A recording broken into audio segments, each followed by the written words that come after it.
Okay, everybody. Well, I got it fixed again on my own. I figured it out, but I went to advanced setting or something to do with the internet, logging into the internet or something, and I don't know but the internet was off, so I had to find the right button. So hopefully I got everything straightened out. I don't know how it got off the internet.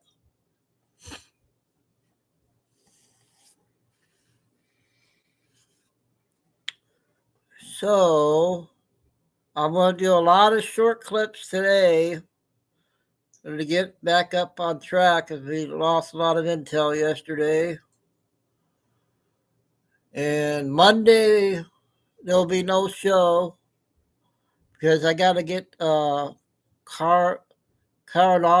done. So I got to be there at 7 o'clock in the morning at the hospital. And I guess it's not a fun procedure to do. So yeah, I'll write it on my post and everything for Monday. I'm not looking forward to doing it.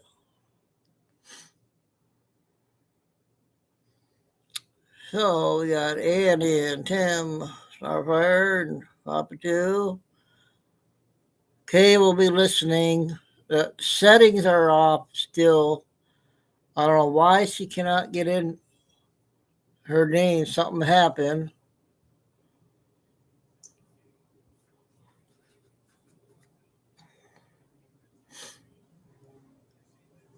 See what else.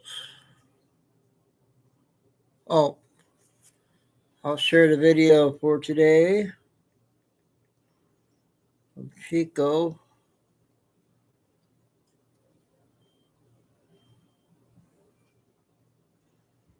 Dang it. Oh, he's way the heck down there. Chico!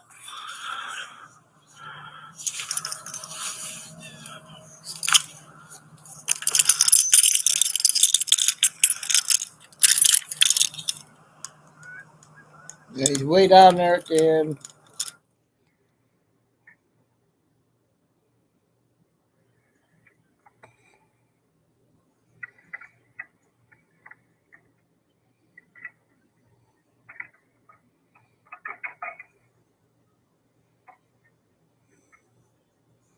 You can barely see him. He's way out.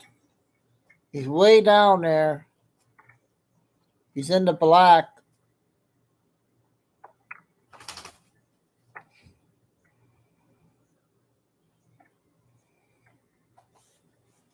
Well,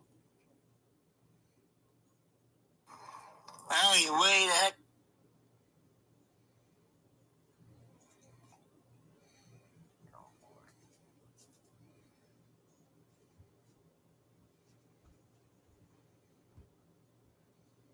Dang it.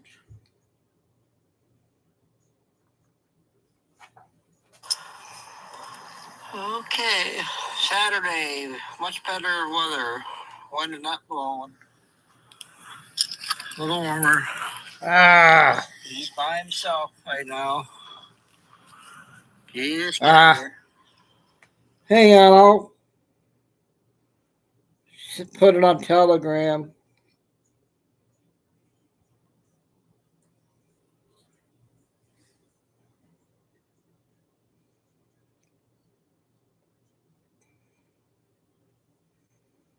I don't know why this is loading.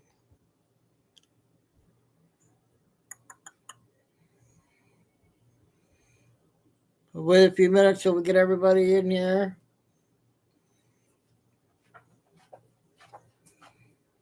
Oh, you woke up, Chico.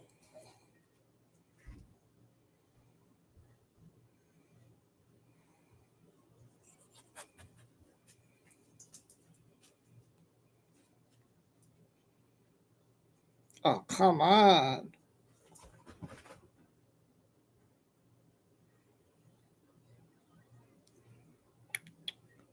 It's taking too long. Oh well. Wait.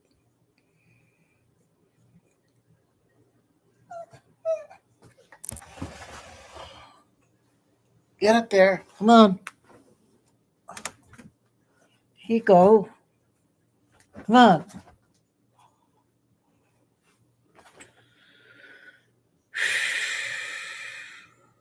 Yeah, my settings are definitely off. I don't know why this is doing this.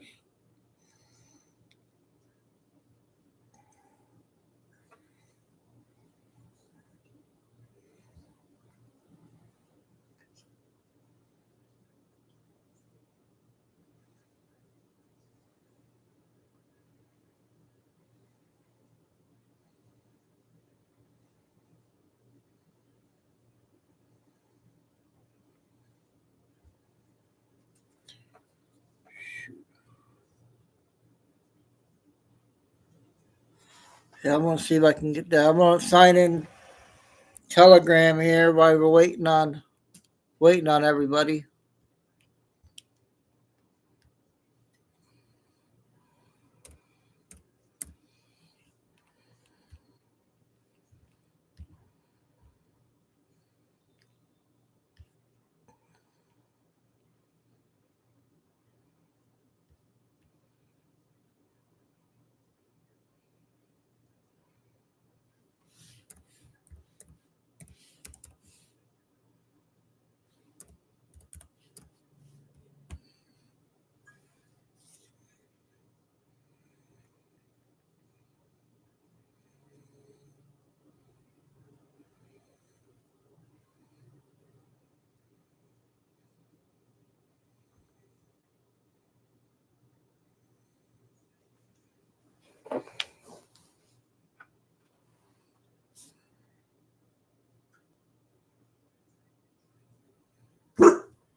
Okay.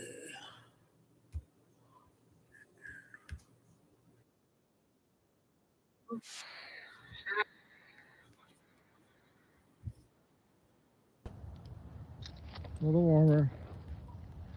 He's by himself right now. He's got That's a little better. Chico, come here.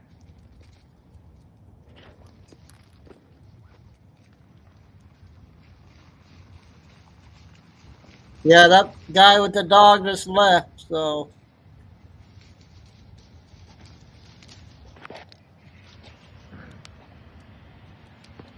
It's a new park. It's all fenced in. But you have to get all the procedures done.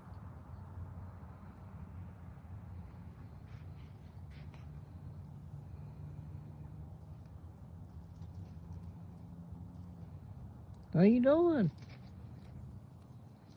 Run, run, run.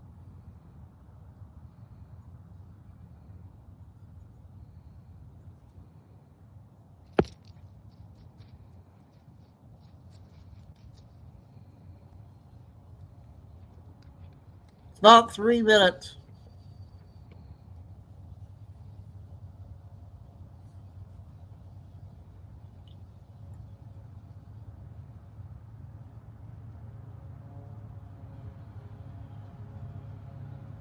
Chico, run around.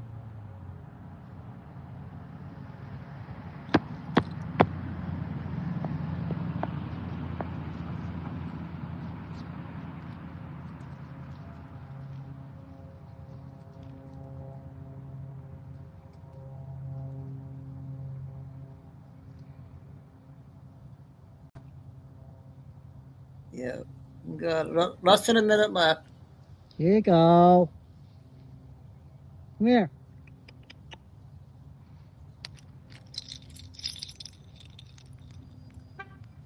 Come here.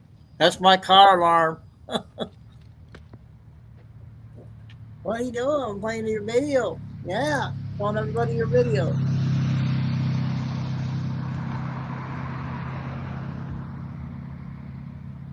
He's just sniffing. He's not running.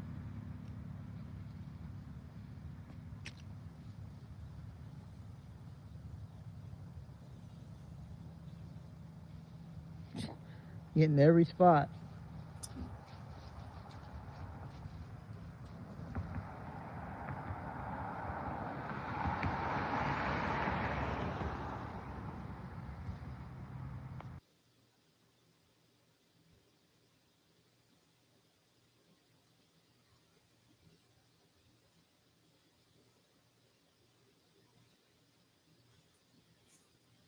Okay, that's what was for today.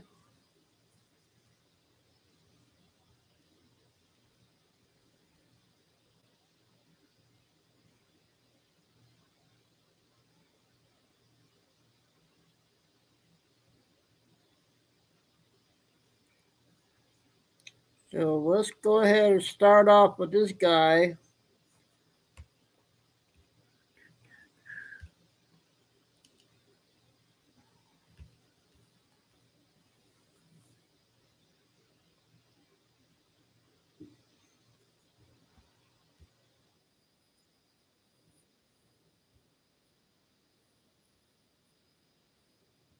Wanted to ask everybody. 6 minutes. It's gonna be a little bit better. I'm gonna tell you the process, how things work, how the game is played. But if you don't mind, before you go any further, I'd like you to go back 2 videos and check out my Wanters Wants little poem that got suppressed. I thought I sent the video. It's been 3 days and there's only like 30 views because they don't like it. And my partner was like, you need to, they'll never let that get out. They'll never let that get out. No way. So check it out. It's called the Wanters Wants. But anyways, I want to just tell you how the game's played. It's a little bit of a riddle because I can't tell you everything. So you start as a fish, right? And we don't have any shepherds right now because nobody's got to win. So we're swimming around the water, but somehow somebody's going to find a boat, and they're going to climb on that boat. And when they get on that boat, they're going to meet somebody. Dante met Virgil. And when Dante met Virgil, he was led through hell. So the vessel is going to go to the port. And when the vessel gets to the port, the fish, the other fish that made it onto the boat, are going to get sifted. Some of the fish, based on their soul, are going back to the water. Some of the fish are going to get taken up, and they're going to get used right there on the dock. That's why they call it the docket, by the way, because you're at the dock where the water meets the land. Only it doesn't meet the land, it meets the port. And then some, the chosen, are going to go to the customs house where they're going to get their costume. Now, when they come off the dock, fish can't live on the land, so they're going to turn into a sheep. And they're going to have all their wool. And they're going to be taken into the customs house. They're going to go up to the boardroom. The shepherd's going to take them there. Virgil, for Dante, is going to take them there. And he's going to deliver them up to the people that run the boardroom. And the people that run the boardroom are going to try and entice them. They're going to try and offer stuff to get them to stay with them. And the shepherd's going to stare at them. And the sheep is going to look around. Smart sheep are going to ask questions. The dumb sheep are going to see the sparkly things, and they're going to stay there. The ones that don't, they're going to shear them. That's why they call it a boardroom. When the sheep were ready to get sheared, they were taken into a boardroom and they were sheared. They're going to take 90% of everything they take off of them, and they're going to hand the sheep that's now a lamb a 10%. And then the shepherd is going to take them out into the street once they pass through customs. And then when they get out in the street, the shepherd is going to walk them across the street. And when they look in the street, they're going to see this little community church, and they're going to see this kingdom, this castle, and they're going to see, what was I saying? I'm thinking, yeah, okay. Oh, and you're going to see like the merchants. There's going to be some merchants there. I'm sorry. There's going to be some merchants, right? And the shepherd's not going to let them stop because they're not ready yet, because they're not there yet. They haven't arrived. They haven't made appearance, right? And they're going to take them over to the church. And they're going to knock on the church, and the preacher's going to answer the door. And the preacher's going to take the wool, the 10%, and as they're starting to hand off the 10%, the banker's going to come back and go, hey, come on. I can take that, and I can invest it for you, and I can keep it. And I'll make you a lot of money. I'll make you a lot of, come back with me. Because the banker, he wants you to be with him so he can throw you back out in the water so you don't know. And the preacher's going to tell you, come on in. Come in here. You'll be close to God. You'll be right with God. You'll be with God. You'll be close, right? So the preacher wants you inside so you can be a part of the flock, right? And the shepherd's going to look at you. And you're going to have to make a decision. And that decision is going to choose. You can go to the church and get close to God.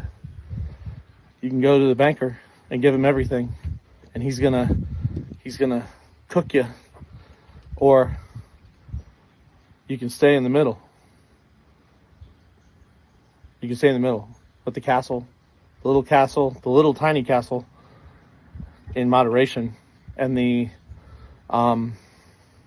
like local merchants and the community church. You can do any of them. You can choose.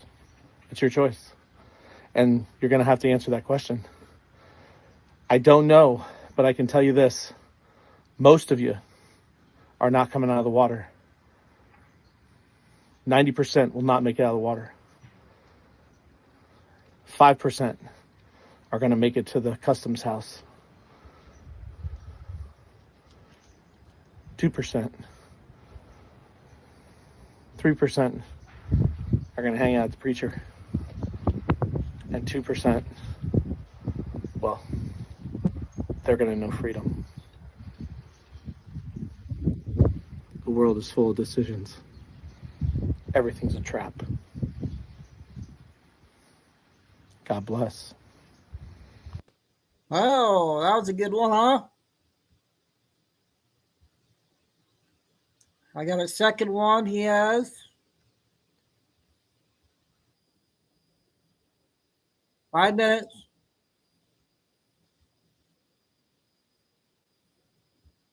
I figured I might as well just tell you like my opinion, but one thing I do know is specifically Washington and its quadrants represent the jurisdictional mechanisms of law that are inside the United States.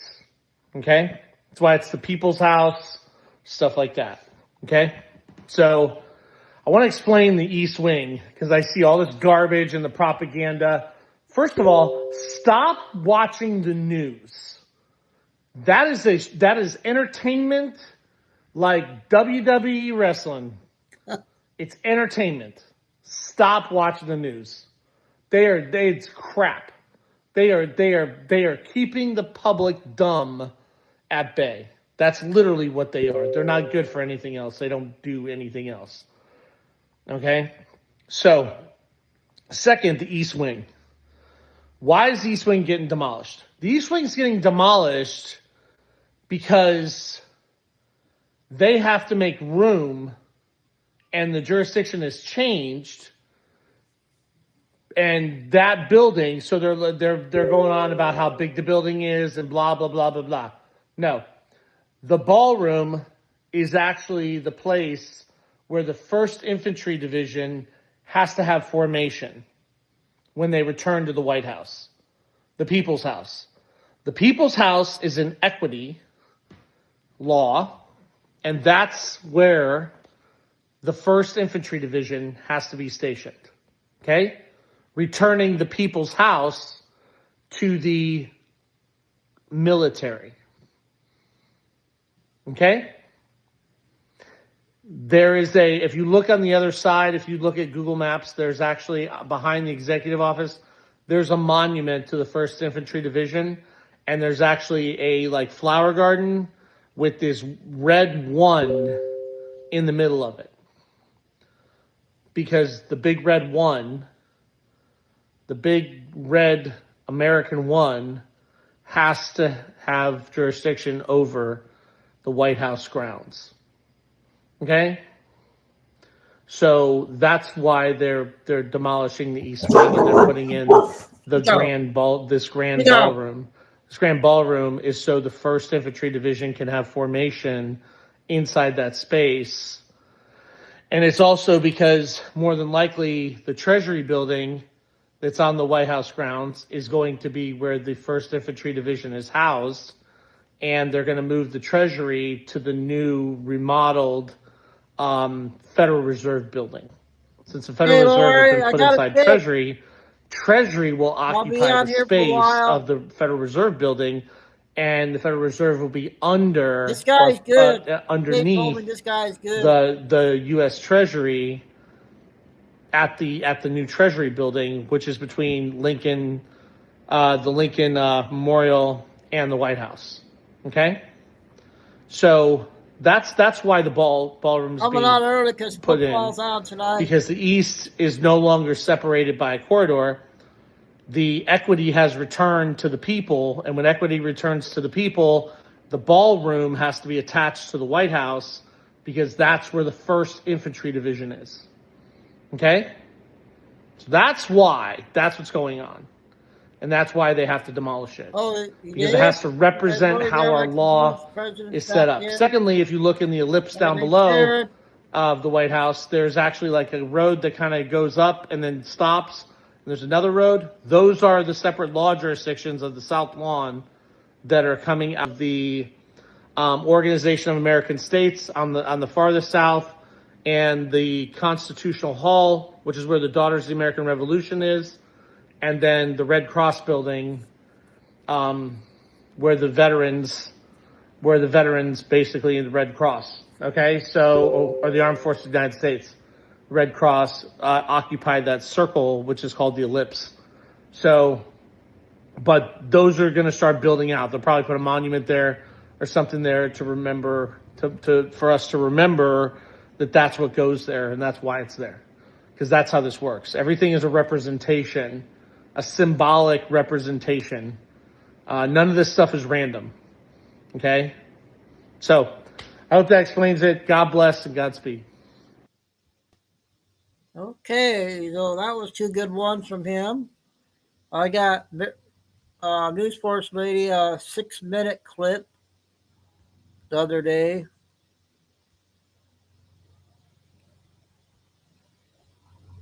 So yeah, we're going to do a lot of short ones today.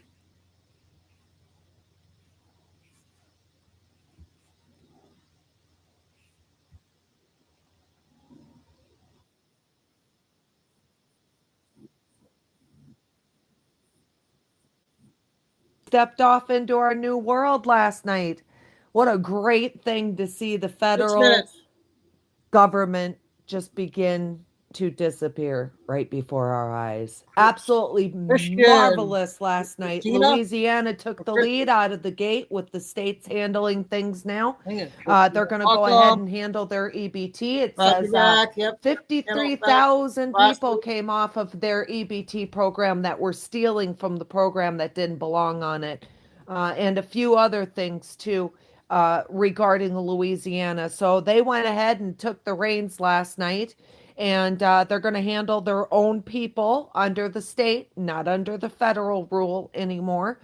And they will start out by giving their disabled and their elderly their money starting today for their EBT cards. If you live in Louisiana, you'll be seeing the other states pop up to take it at a state level. That's where we need to be. Give the power back to the states, okay? Like that, to get rid of the Federal Reserve. And gosh darn it, we did it. We did. And let's talk about the next 30 days, okay? So moving forward, we have Thanksgiving coming up. And we've always been told about our situation regarding finances, that it would happen on a 4-day holiday weekend that was non-religious. Our last shot for that was back in the first week of September there over Labor Day, and it did not happen then. But the stars were not aligning. We didn't have the law war manual lined up. We did not have the Federal Reserve pretty much on its way down. There was so many things that were not lined up to say it was that time. And so here we come upon beautiful Thanksgiving. And we celebrate today a very happy Halloween, back in its face to the cabal, that you are gone on your own day of horror. You want your horror? There's some horror for you. We wiped you out on your favorite day of the year. So, anyways, back to what I was saying here. So, we do have that 4-day weekend coming up. And if you notice, the last week they're bringing up nukes, okay? We need to get to that 3-day Cuban Missile Crisis. I've been told while they're busy with the rest of America showing them that we're really close to a nuclear war, they're going to be busy taking care of us, if you know what I mean, okay? So things are lining up. It may not go exactly in that way, but you know how it is. We're at war, so things can change fast. For instance, last night, if they would have gone ahead and said, yep, let's fund it, that would have told me that the law war manual had not come far enough. They found something with the people that isn't quite right or ready, because they are gauging it by us, guys. They do everything based on what we're doing, not what's going on out there. A lot of this stuff has already taken place and it's future proofs past. A repeat, do everything twice, 5D and then 3D to 5D. And as you can see, I have been putting up a lot more 4Ders and 5Ders. We are pushing. Everything looks marvelous, darling, and welcome to our new free world. What a beautiful night last night into today is. Who would have thought we would be celebrating for the rest of our lives freedom on Halloween? Very exciting, very exciting. You guys keep taking care of yourselves, all right? Keep taking care of that DNA. Keep putting you first, as I always say. Most important thing, you first.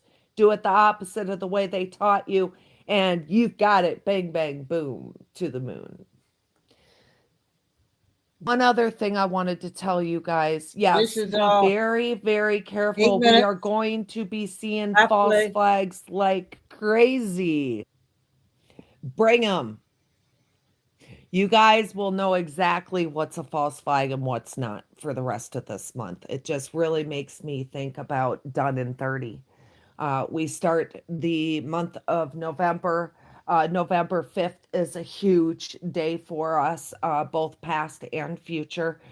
We start November, and of course, we end November with possibly being in a new world of a financial change. I really do think the hammer was this week with Xi and Trump in the 3 to 5D going ahead and shaking hands. That really finished things off and told the cabal what's left of it, that we're done with you, you're done. Like that. We definitely want to watch Panama, guys. Keep an eye on Venezuela and stuff like that. Remember, again, future proofs past. All right. And most of all, I wanted to tell you guys that this has been a absolutely wonderful experience with all of you guys. I really just don't know how I would have pulled through this without having all of you. And I'm sure as collectives, we all feel the same about each other, regardless of color, religion, and just the desire to want to be free.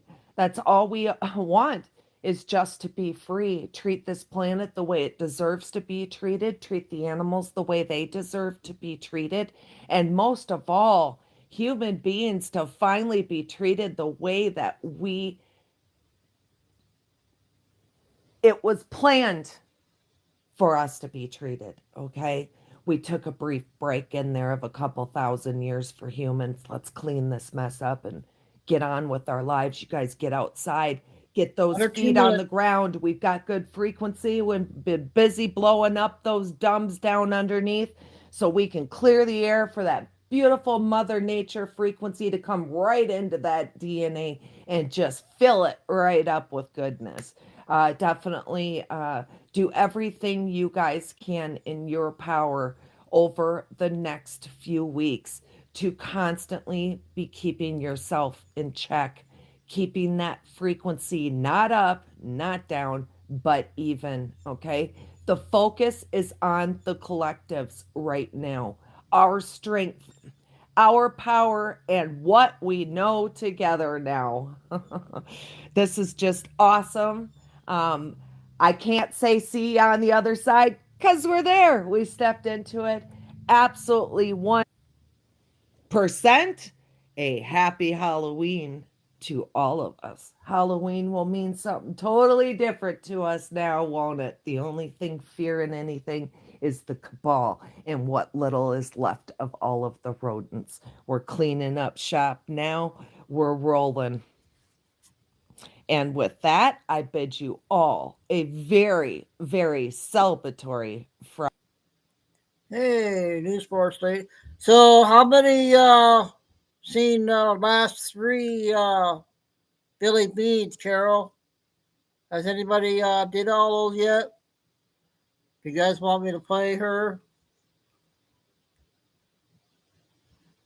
Because we missed her yesterday.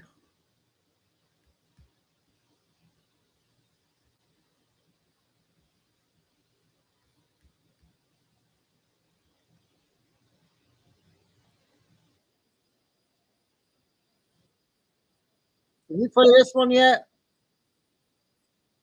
Democrats stone cold crazy as it's time for the Senate Republicans to use the Trump card, 3 minutes. kill the filibuster, and open the government with a 51 majority. This is Trump at his best, and we got to talk about it. But first, check out the link in the description to mypillow.com. When you guys use promo code Nick, you can get free shipping off all of the products on mypillow.com. And guys, I got some percale sheets coming. I've heard nothing but amazing things about it. I can't wait to get the experience. I know Neil Johnson says once you go percale, you never go back. So you can get free shipping on all My Pillow products by using my promo code Nick. The link's in the description. Now, let's talk about just how brilliant Trump is for this, because here's what's happening right now. Use this shutdown as a political tool to make people suffer, blame it on Trump, blame it on the Democrats. We all know that. And it's already backfired. We see the polling numbers that people are not buying the fact that the Democrats who keep voting against opening the government, they're not buying that it's the Republicans and Trump's fault. That narrative has already died. But they're still holding out. They really want these SNAP benefits to run out come November 1st. They want absolute chaos and mutiny. They want to get through the election, and then they want to open the government back up. I think that's the plan. I think that's what Chuck Schumer's planning here. So what Trump just did is he just turned the narrative on its axis. He just flipped the script on him just before the SNAP benefits run out and just before the election. He pulled the rug on Chuck Schumer, calling on the Republicans to kill the filibuster to get the government back open, knowing there's political risk in doing that. Even though this probably isn't going to happen, it's still Trump playing chess while the others are playing checkers. We already know that Senator Thune doesn't support this. He's already said he's against it. We have, Lisa Murkowski. We have Senator Collins. We have Phyllis. There's a lot of defectors, and you would need a Senate majority for this to go through, to kill the filibuster. Still, it's about the narrative, folks. And Trump just took it away from them. So, again, it backfires. Trump is a genius. He's playing 5D chess. Okay, he gets off a plane, returns from Asia after securing $1 trillion in investments in U.S. infrastructure and manufacturing. His tariffs have been a great, tremendous success. And then he comes off the plane and he says, hey, Chuck Schumer, sorry, buddy. It's just brilliant stuff, ladies and gentlemen. You got to love this guy. Now, I see this as a brilliant play that's obviously going to work in Trump and the Republicans' favor. But if you disagree, let me know down in the comments section. Don't forget to use Nick Okay, that's what's his name, Nick there. I'm gonna play Busy or Izzy before we get to Billy. We'll get is talk about Schumer.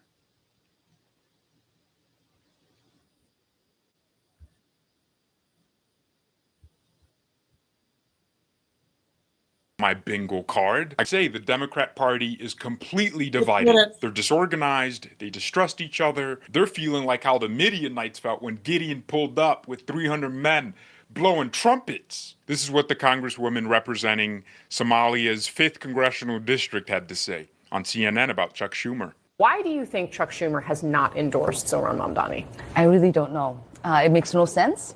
We as Democrats have always believed that in an election, we support our party's nominee.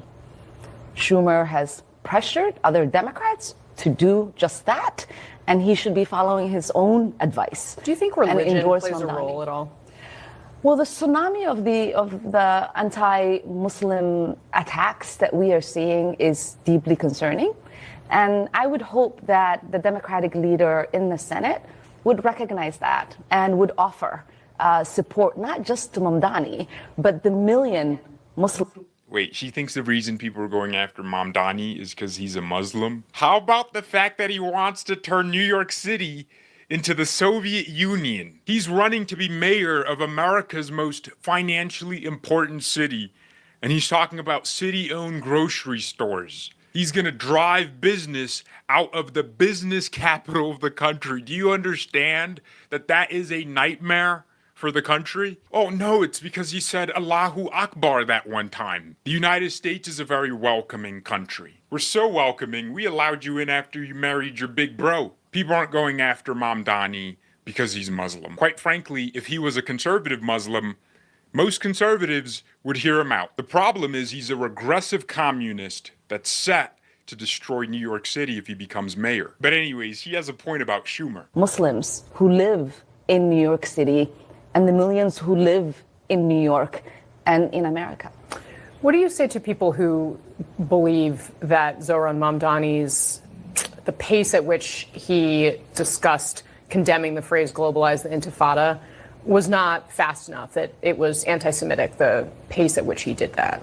Well, everything he does or says seems to be called anti-Semitic. I kid you guys not, Chuck Schumer's been dodging Mamdani questions like it's a military draft. For months now, Schumer's been asked in multiple forums about Mamdani, and he's just moving like Neo from the Matrix. He just does not want to answer that question. This is July 10th, 2025. Senator Schumer, it's been about a month since the New York City mayoral primary. You have yet to endorse the Democratic nominee. What is holding you back, and what will it take for you to get to that place? I'll be meeting with him soon. Yes.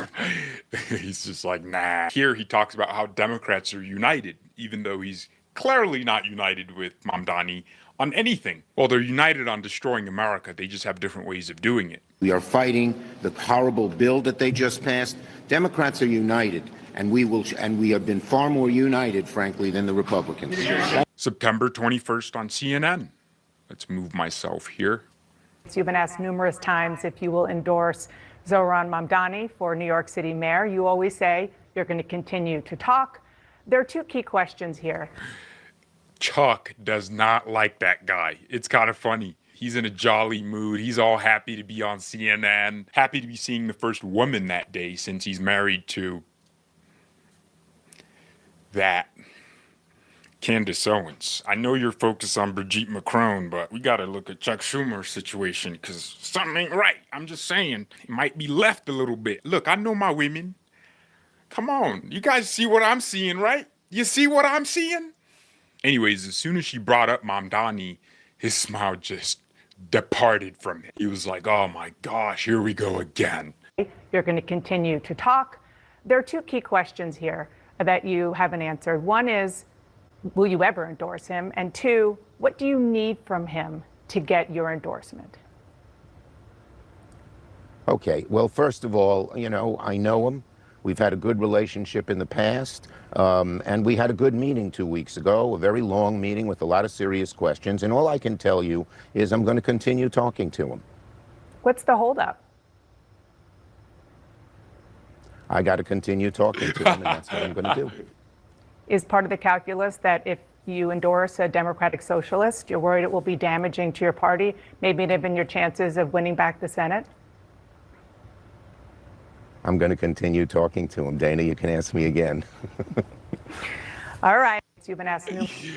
Oh man, he does not like that guy at all. I guess Chuck and I have something in common after all. Oh man, that party is a dumpster. It's just so awesome being part of the right wing. We have the actual diversity that matters, diversity of thought. You have Tucker Carlson, Candace Owens, me, Blacker Carlson. You have the late great Charlie Kirk. You have Benny Johnson. You have these patriots all over the place with different opinions about different topics. But in the end, America matters to all of them. It's just so based. Then you got J.D. Vance pulling up on college students, roasting whoever comes up to that mic, making them regret talking to him anyway. Then you got Donald John Trump, first black president, multiple baby mamas, can play basketball. I saw him do it that one time.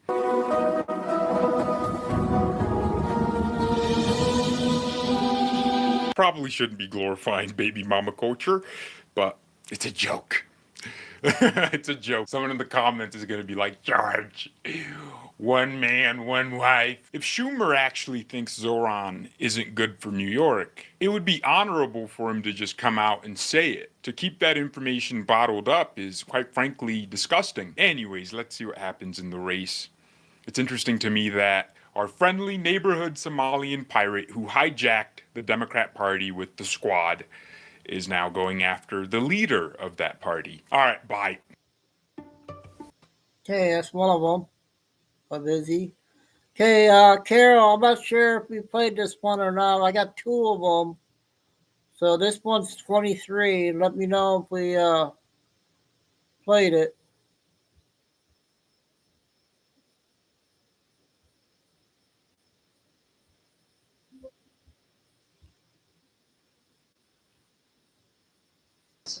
Center Space Weather, Hal Turner, Breitbart, Anaya K, Adapt 2030, Eston Taylor, Stan Deyo. Some of the things we'll cover: Atlas, and That President might have Trump, played this and one. I'm not Masons, sure. and flights to Mexico City canceled. And I'd like to say this: two of my neighbors were talking one day, and the first neighbor said, "Oh, she has a YouTube channel." My second neighbor said, excuse me, "Really? What kind?" And the first neighbor said, "Conspiracy." We'll also cover some new information about Walmart. So let's What do you think, get Carol? started. So we have Melissa. Now, well past Jamaica, Cuba, and into the area of the Bahamas, Bermuda, and traveling east You guys further remember into this the one? Atlantic away from the U.S. Fire? It's currently winds 105, pressure 965, moving north-northeast at 24 miles per hour. Now we'll talk about Atlas. What's going on 22 with minutes. Atlas? So we have the sun, we have Atlas. And we had another CME blast off of the sun, the far side of the sun in the direction of Atlas. And it was the closest it will be to the sun yesterday, October 29. Now it's coming out from reliable sources that Atlas did not break up. Maybe a lot of In people haven't fact, seen it that. appears to have recharged as it went close to the sun and has dramatically brightened. So if we see it come around the sun, facing the more of the Earth side, we should see a much brighter Atlas. This is coming out from the Lowell Observatory Naval Research Lab, NASA with its SOHO satellite, and NOAA with its GOES 19 satellite, and NOAA with its CCOR coronagraph. And we have from the European Space Agency its JUICE spacecraft. We'll get a much closer and clearer view of Atlas on November 2nd, a few days from now. As to whether NASA, NOAA, the ESA will release their high-resolution pictures of Atlas when it comes around the sun is unknown. What is known right now is that Atlas does not seem to have been adversely affected by its closeness to the sun, further indicating that Atlas is not a natural comet, and that much more likely, as NASA put out a few days ago, it may be alien technology. So that's going on. And we have this from Besson Taylor, recent interview with Stan Deyo, a physicist.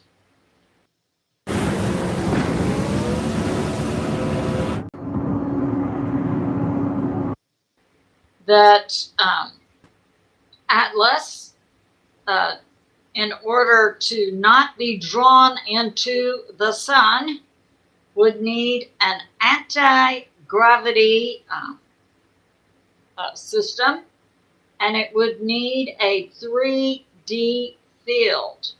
And Stendhal puts out the Philadelphia experiment on the Eldridge in World War II by the U.S. Included using a 3D field. If you're not familiar with the Philadelphia experiment, the Eldridge was a U.S. Warship in World War II, and the U.S. was experimenting with alien technology, and they put out some type of power field around the Eldridge that made it disappear. There are also movies about the this experiment, which are very good. You can still get them on DVD from Amazon or other sources, other platforms.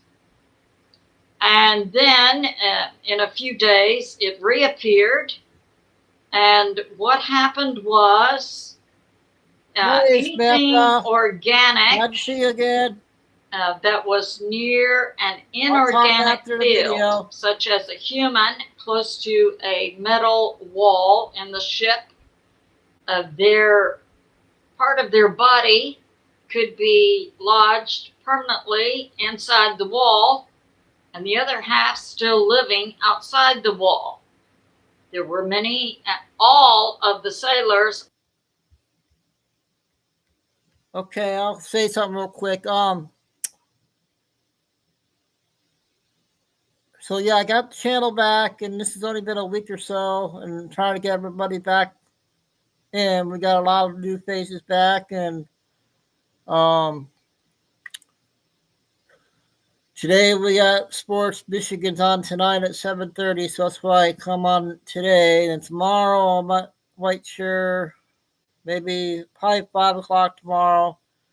Monday there'll be no show because I got to do a colonoscopy or whatever. So I got to be at the hospital at 7 o'clock. It's going to be all day. So there'll be no show Monday. I'll be back on Tuesday, 5 o'clock on Tuesday. Those are the regular times. So yeah, I got a fun day on Monday. And birthday's coming around the corner already on the 6th.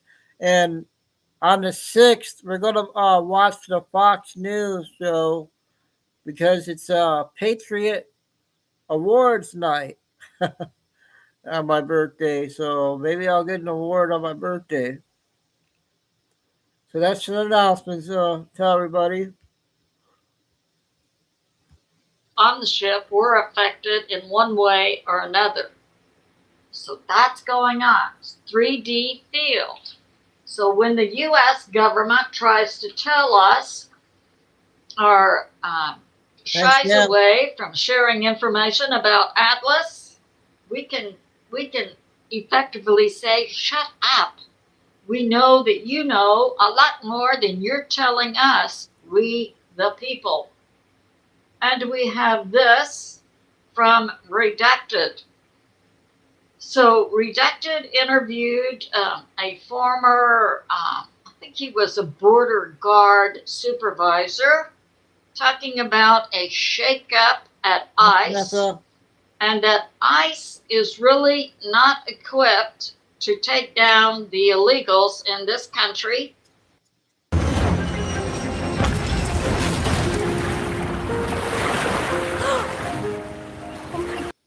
And some are putting the number of illegals in the U.S. now at 50 million, because ICE primarily is made up of attorneys and non-field operatives who go against illegals a one case folder at a time.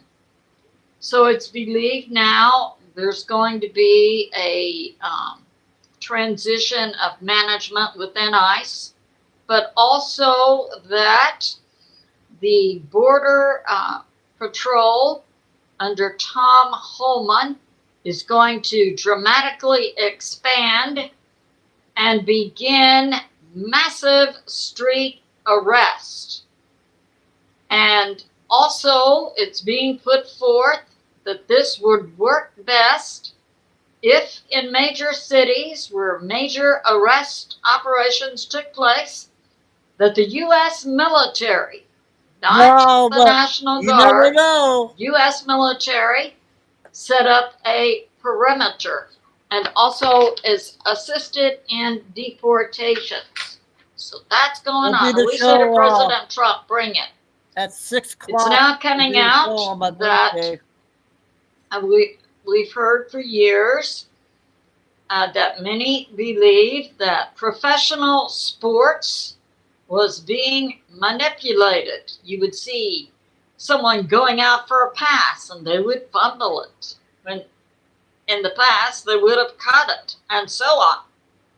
So now it's coming out that the FBI has made massive arrests, 30 arrests, including some NBA players and coaches who were associated with mafia operations in Las Vegas, in betting and money laundering, and controlling professional sports in terms of, okay, you will drop the ball and this team will win, to juice up their betting winnings.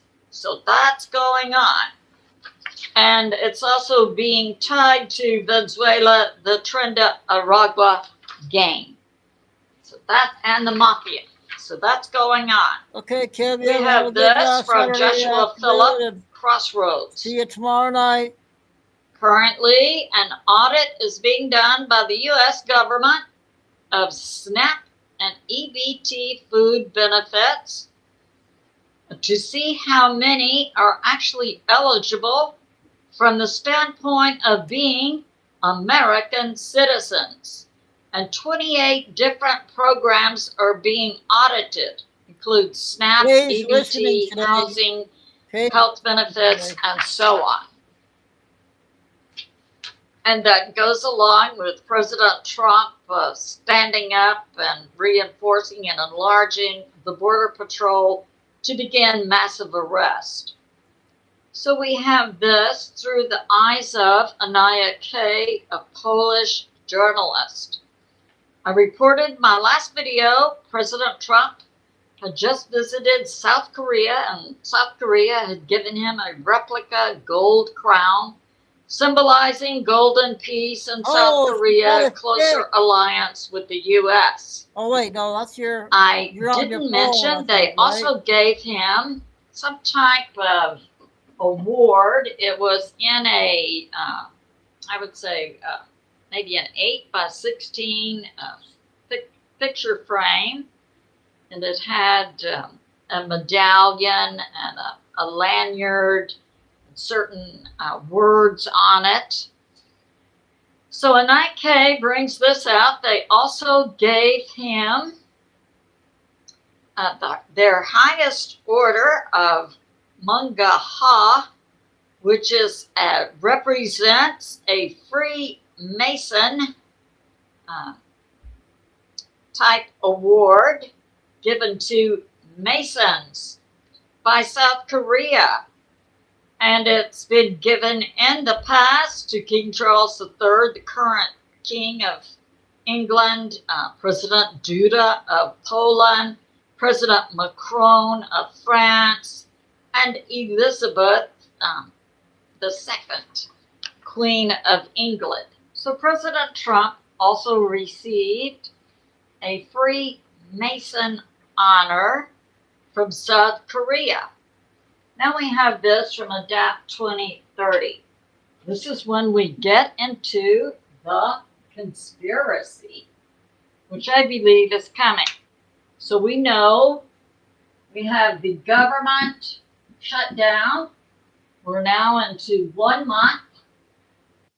As we get older, a lot of times we feel certain doors closed to us. And what Purdue Global... And that the 10 minutes, guys, on this EBT one. SNAP food benefits are to be cut to approximately 42 to 46 million people. We don't know how many are citizens, and we don't know how many are illegals. One more we I got. found this very interesting. Adapt 2030 said, in the small town where he lives in Tennessee, remember the COVID, we had that shut down.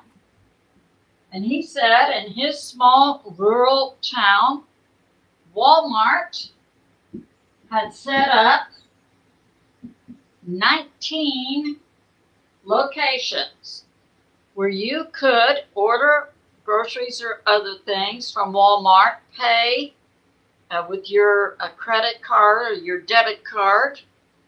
And then they had 19 locations where you could drive and pick up your order.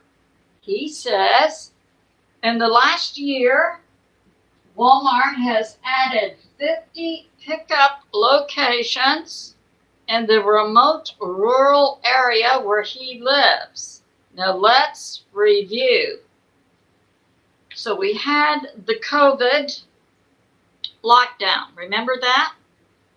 And I went to a local, I was living in a more rural location then, and we had a tiny Walmart, and I went to the Walmart, you know, standing 6 feet apart, wearing masks. And God said to me, look around, what do you see?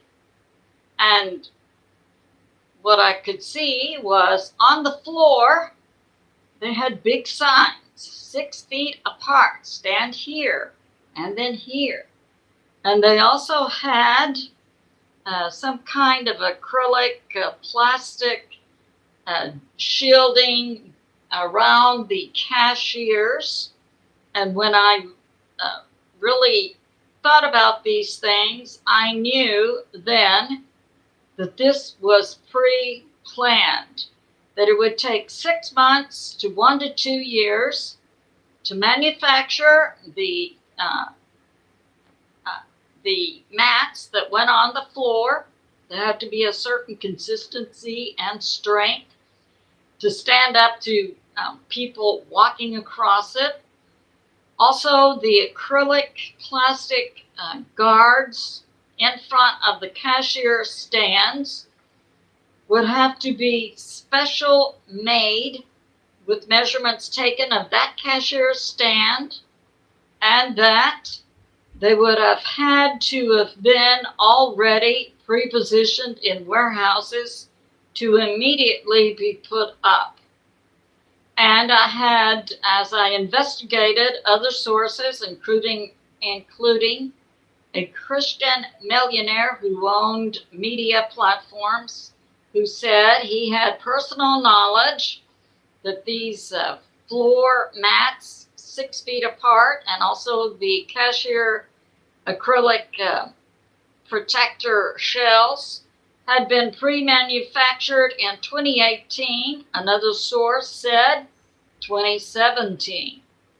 So we see COVID was in the planning for years before it actually hit. And then my investigation in 2020, after a few months, I came to the conclusion that COVID was a bioweapon that had been put out globally, and that governments and other groups had been in the planning of this global bioweapon pandemic, COVID, much more likely for decades. Now we see something similar happening in the US. I submit this. This government shutdown was pre-planned. The shutting down of the EBT and SNAP food benefits, pre-planned, and the media coverage saying that Walmart is simply going to shut down, and other food companies like Kroger and so on. And I know also that the local Kroger here on the south coast of Texas, some people during the COVID,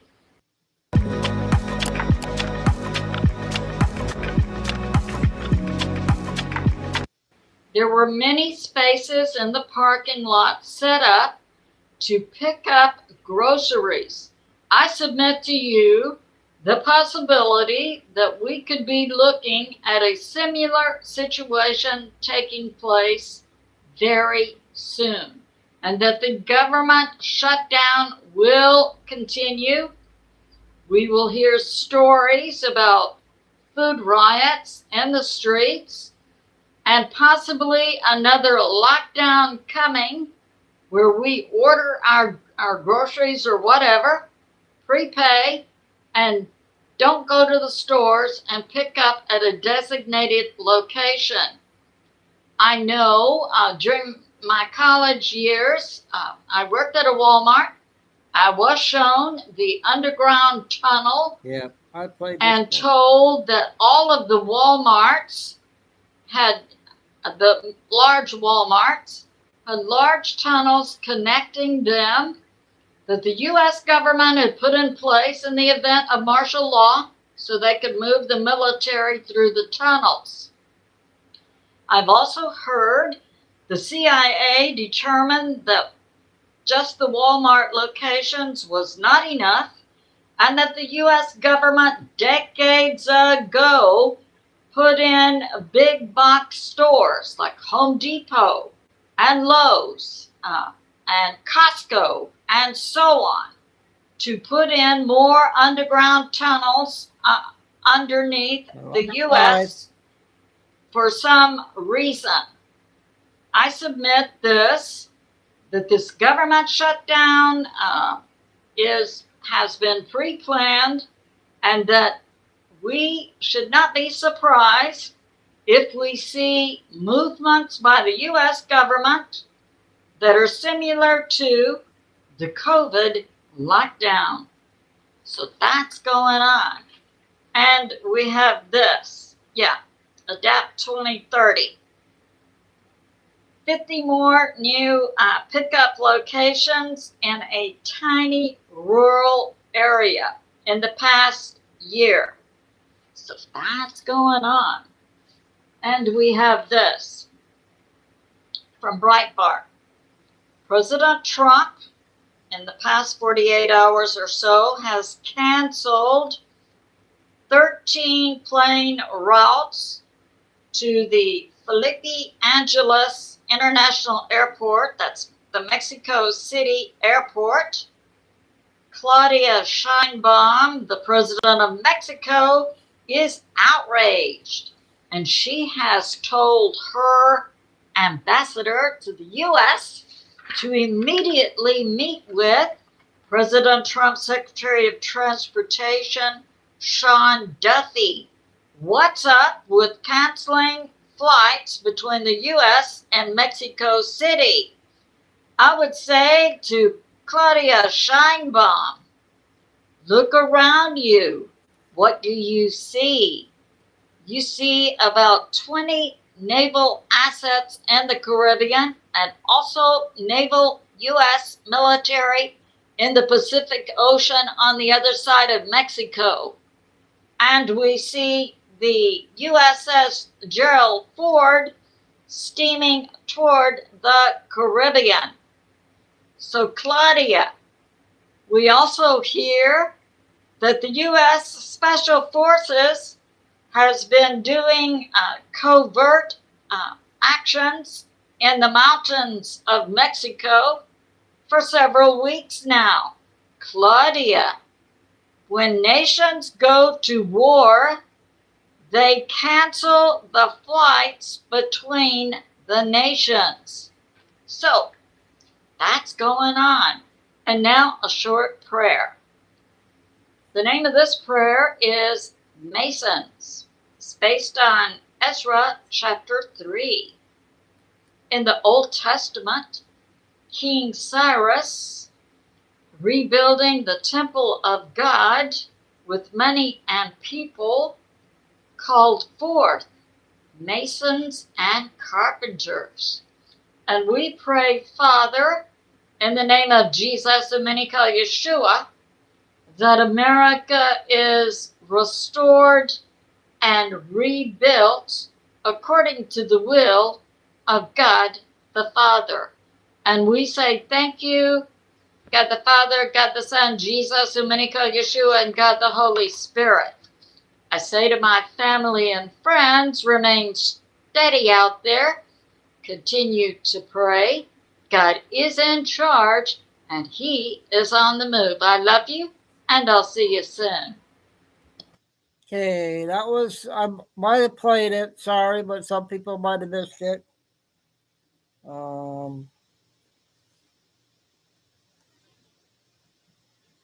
I got the latest one on Q, and then I'm going to come back and play the second Billy video.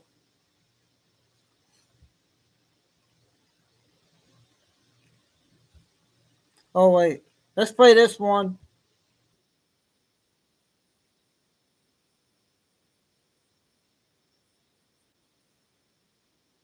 Than any other stretch of road in the entire world.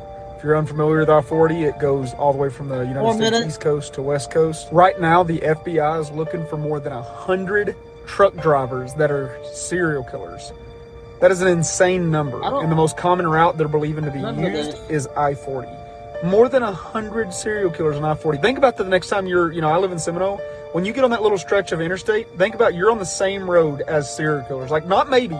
You are definitely on the same road as serial killers. You just might not be in the point of the road that they're on yet. More than 100 active truck driver serial killers the FBI is looking for along the I-40 stretch. And it's a truly horrifying thing when you think about the stats behind it. People go missing every single day on I-40 and are never seen again. It's one giant liminal space, and liminal spaces are just freaky to begin with. If you don't know what a liminal space is, it's an area that no one truly belongs there, such as like hotels. People come and go, but no one ever actually lives there. Gas stations are massive liminal spaces. There's just tons of traffic through there.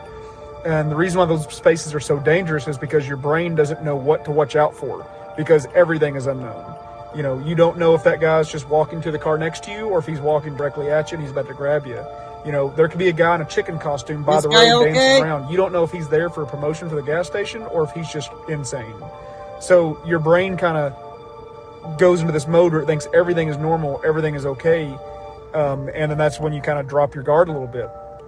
And people get abducted all the time. I mean, just this past week in Memphis, which I-40 runs right through Memphis, they found 45 missing children that belong to different places all over the United States.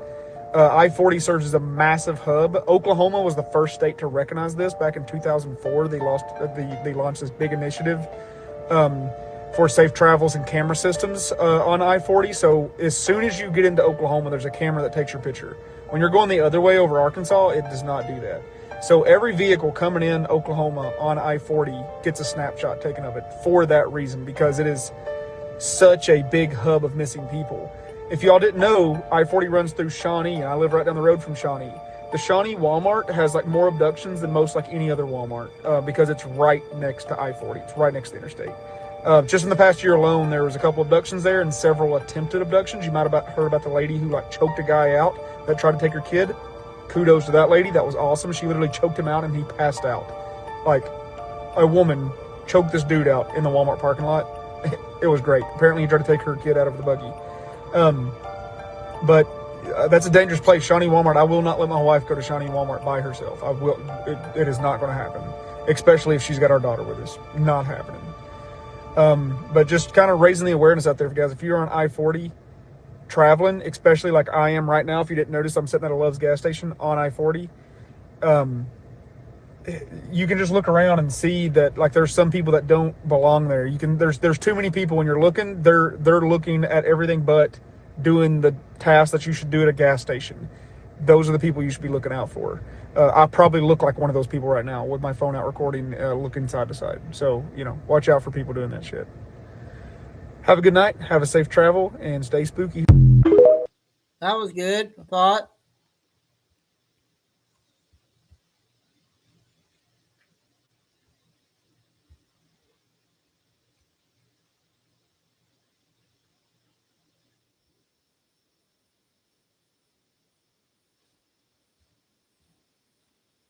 Because, guys, we are, say it with me, winning. 100% we are winning. I know there's many of you guys that reach out to me and you guys say, Q, I can't feel it. I can't feel it. I don't feel like we are winning. How can you say we're winning? No one's been put in prison yet. These things take time.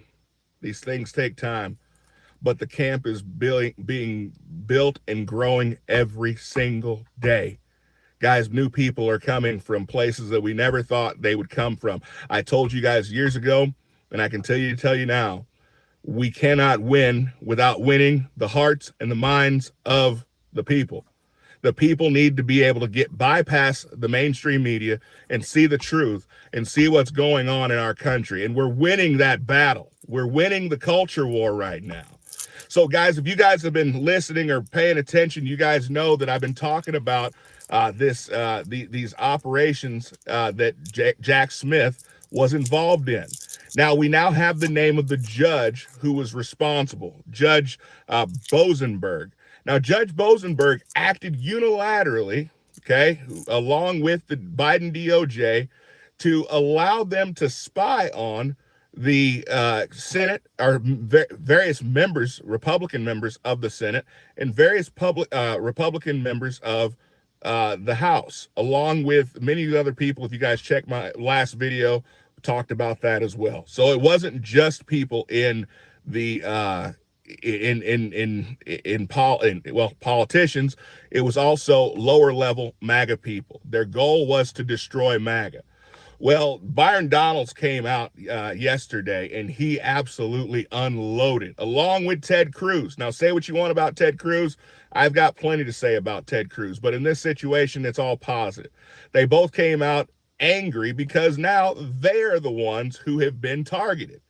They're the ones that have been targeted at this point, and now they are joining the fight because it is personal to them. The idea that this judge allowed them to not only be spied on, but then said that AT&T was gagged and not allowed to let them know that they were being spied on, in their mind is a bridge too far. And I would agree with them. It's a bridge too far. But many of us have suffered at the hands of rogue leaders. But I do believe that the fight that we are having right now against this rogue judicial branch that feels that they have the power, even though they were unelected, even though they're working from the shadows, that they feel that they have the right to usurp the president and usurp the elected members of our government, House and Congress. It is very, very angering and frustrating to me. and they are calling for the immediate impeachment process. They are moving to impeach Judge Rosenberg and many others, they say. Many other judges that have become activists and have walked away from their jobs and their purposes to be political. And I absolutely love it. And the great part about it is Byron Donalds also went so far as to say, this has gone too far. Too many people have been targeted by the previous administration, whether it be through the auto pen disaster, whether it be through the collusion with social media companies and people and patriots being wiped off of social media because they were saying things that people didn't like. And these judges sat by and never would weigh in on people's free speech violations, but they were willing to allow people to be spied upon. And these are all things I agree with 100%, but these are things that were never said before, and they would not have been said before had we not reached a place where it is now vogue to speak about the violations of Americans' rights. So yes, indeed, we are winning. Take that to the bank. I'm so excited. Let me know what you guys think about this. Comment below. I'll see you guys next time. Be blessed. Okay, that's the latest on Q. I got the second Billy at 6 minutes, and then we'll be caught up with Billy.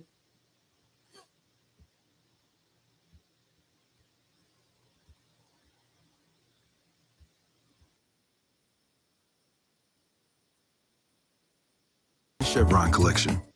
Together, we are strong. Corewell Health. We can. Welcome to Truth by Billy Bean, a flash update, October 31, 2025. Time in Texas, about 6 p.m. It appears that the U.S. preps to hit Venezuela any day now. So let's get started.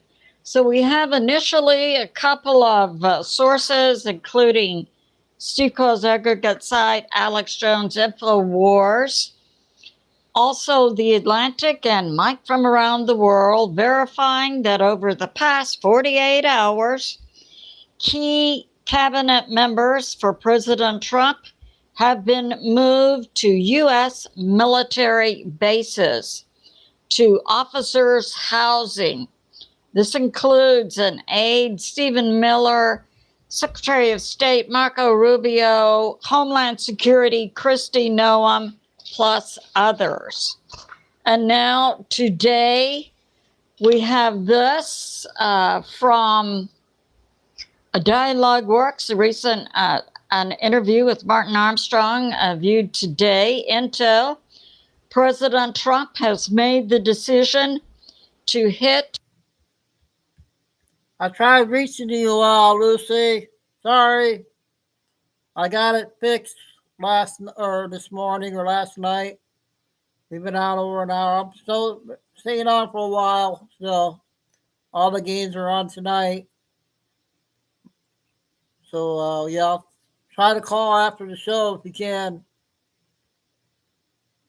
Kay's listening on the phone. She can't get on the thing right now.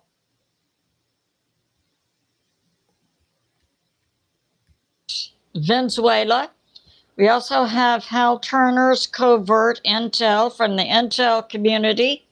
President Trump has made the decision to hit Venezuela.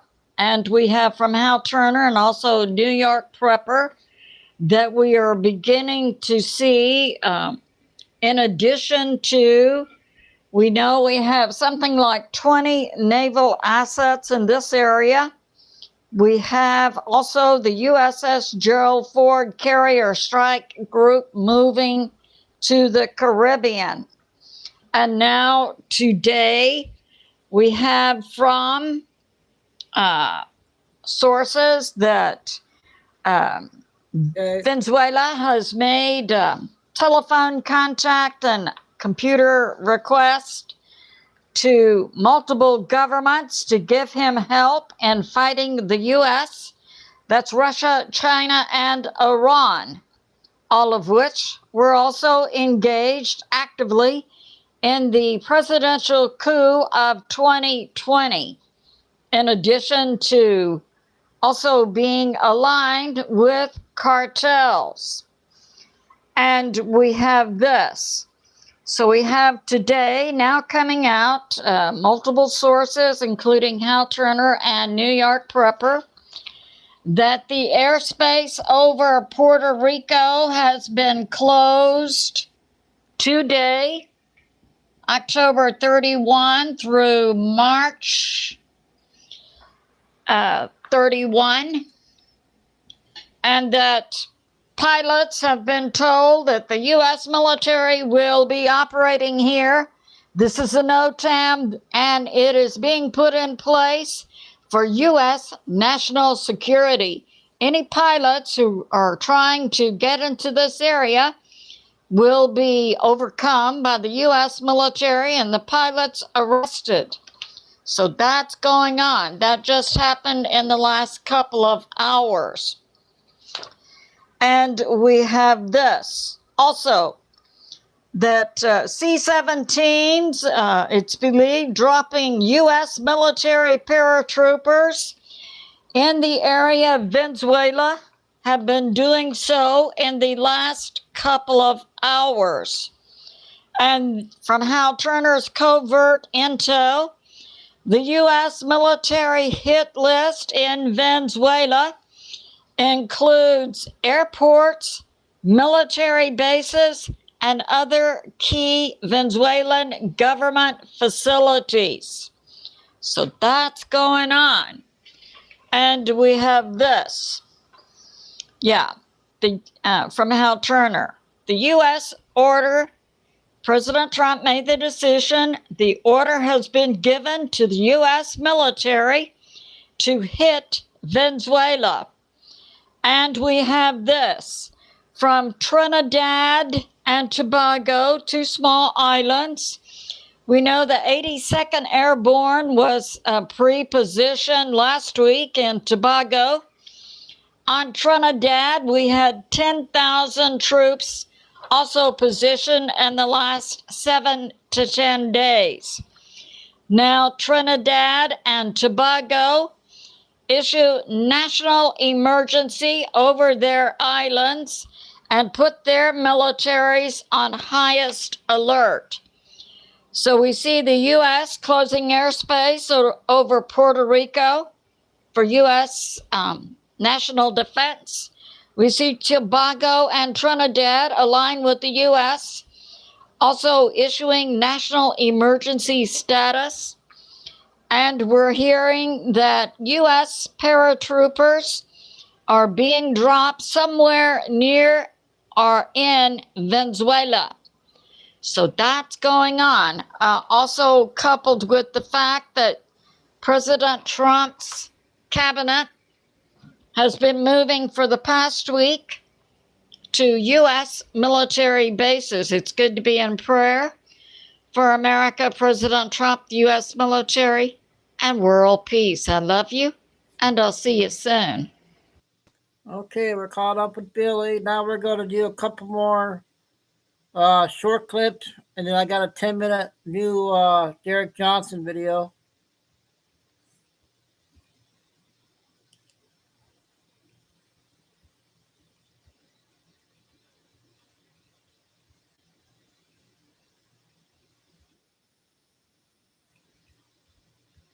I didn't see this. I feel him too. Well, God bless you. Jesse, you're... And God bless Turning Point USA. What do you hope to achieve for Charlie and for the country? Oh my goodness. All of his wildest dreams for this organization and more. He left me a blueprint in all of his journals, but more so than that, I was his vault for literally everything. He shared everything with me, his vision, his dreams, and I know now more than ever, I mean, he was always a hard worker, but now more than ever, he's up in heaven orchestrating and sitting and strategizing, and I can just feel it. I can feel it. And so all I want is to be able to make sure we honor Charlie, we keep fighting the good fight, and we do it in such a bold and powerful way. We're not afraid. I'm not afraid. I'm not. Erica's right. Charlie was with us last night. Right before Erica hit the stage, we heard a familiar tune. This song is so sweet because my daughter sings this every night. So to be able to hear this now, so she's watching, and so I know that she's going to be singing along to this. So I'm hoping they're taking a video of this because she sings this to my son. It's his lullaby at night with Jesus Loves Me. And so little God winks. That's how I know Charlie's here, of all songs to sing. It's the perfect song. It's the perfect night. God bless you. You're ready for this. God bless you. You feel Charlie here right now. I know you do too. I feel him too. Okay, that was, I guess, last night. Play two TikTok lady.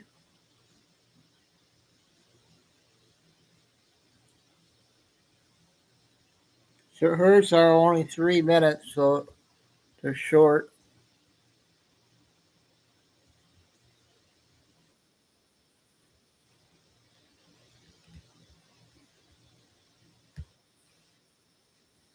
And just when you think the performance is over, cue the red hat panic, because nothing sets them off faster than a MAGA cap and a conservative who won't back down.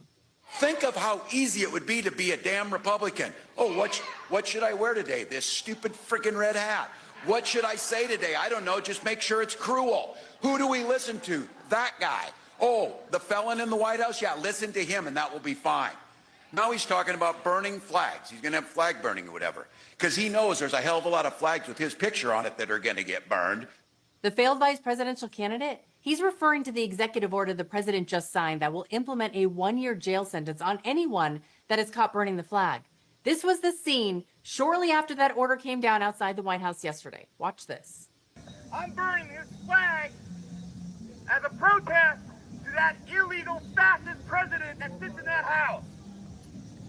And here's what happens when you F around and find out in Trump's America, because law and order still matters. I mean, that guy isn't just facing arrest. He could be charged with 5th-degree arson because lighting a fire inside a federal park, yeah, that's a felony. But don't worry, the Democrats' calm and rational response didn't stop there. Check out this gem from a Senate candidate at a Bernie rally. We don't back down. We don't back down. We don't back down. With all due respect, if they go low, we don't go high. We take them to the mud and choke them out. Well, I'm guessing that's a mostly peaceful chokeout that he's talking about, because apparently in today's Democrat playbook, it's all about fighting dirty and never admitting the obvious.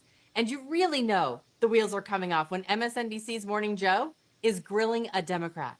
Watch this brutal exchange as Chicago's failing mayor Brandon Johnson, he gets cornered on crime and flat out refuses to say what everybody already knows. More cops would make the city safer.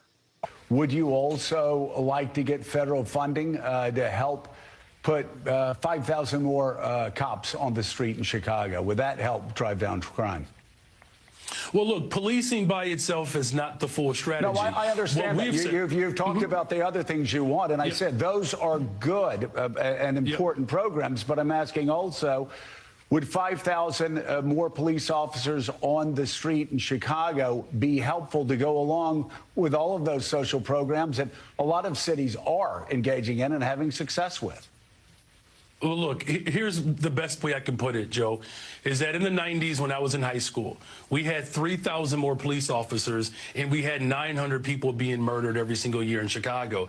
It's just not policing alone. Of course, we want more detectives. I know it's not policing alone, but I know it's not policing alone. You've told me everything else you want. Do you believe that the streets of Chicago would be safer if there were more uniformed police officers on the streets of Chicago?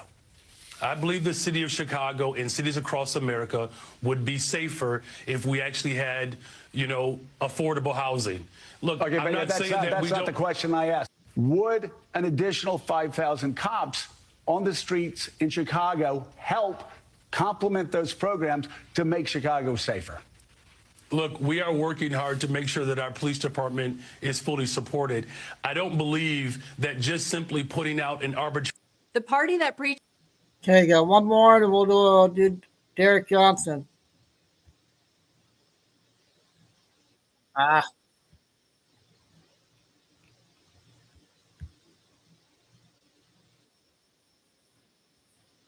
Wait, I'll do this other one.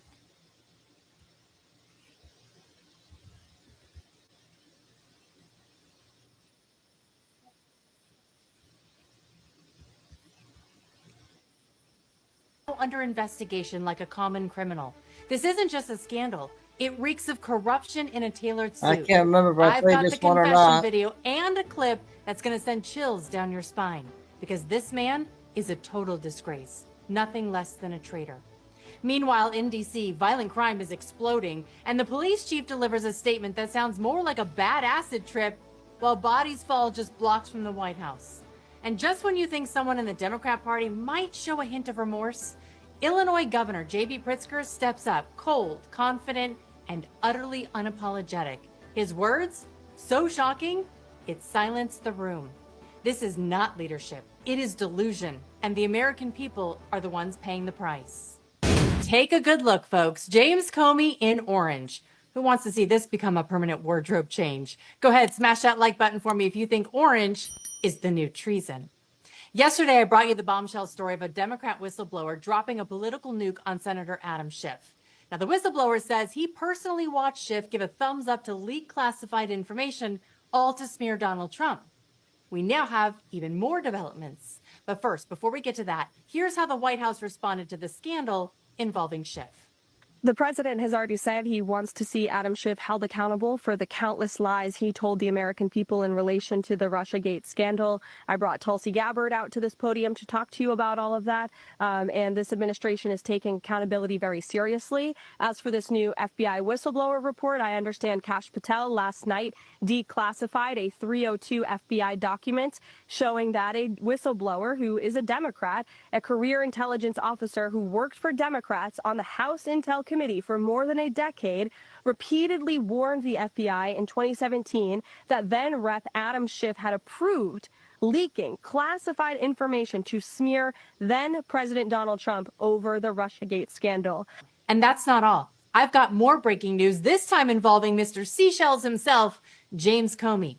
Now, before we get to the new leaks and lies that are being exposed, let's take a quick trip down memory lane. Let's watch him shake President Trump's hand while secretly plotting to frame him for treason. This was not a handshake. It was a stab in the back. Oh, and there's... He's become more famous than me.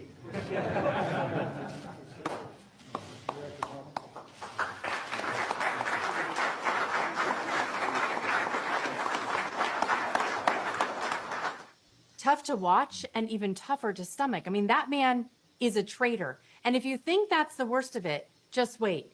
Here comes James Comey admitting on camera that he personally sent FBI agents to ambush the Trump administration over the Russia collusion hoax. You look at this White House now, and it's hard to imagine two FBI agents ending up in the same room. How did that happen? I sent them.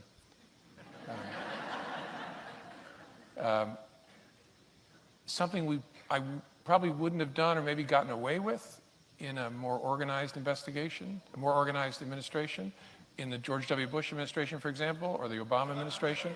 In both of those administrations, there was process. And so if the FBI wanted to send agents into the White House itself to interview a senior official, you would work through the White House counsel, and there'd be discussions and approvals and who would be there. And I thought it's early enough, let's just send a couple guys over. The man who once ran the nation. Okay, that was two of hers. I got a bunch more, but we're not going to be able to get to them all.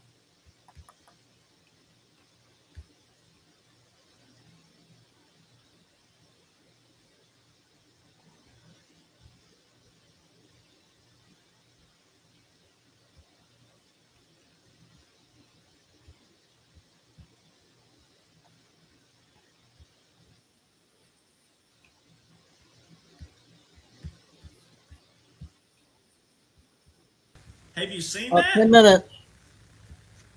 12 minutes. I don't think we are in the same boat. I don't want to be in the same boat with some of these people, to be quite honest. And if you'll remember Nancy Pelosi, I call her Nancy Drunklosi. But if you'll remember Nancy Pelosi, way back during 2020 when President Trump got COVID, quote unquote, all right, she said, I'm praying for you. What did President Trump say? I don't need your prayers. Now, if the wrong Christian heard that, oh, the low-level IQ heard that, they go, wow, that was rude of him. No, it's not. It's not rude. Why do you want prayers from a hypocrite? Why do you want prayers for someone who's got a double-edged tongue? They say one thing but do another. You don't. All right, you got to call a spade every now and then.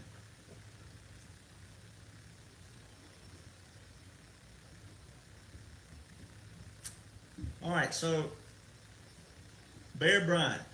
And President Trump in Atlanta was talking about low-level hanging fruit in a different manner. He was talking about the low IQs out there.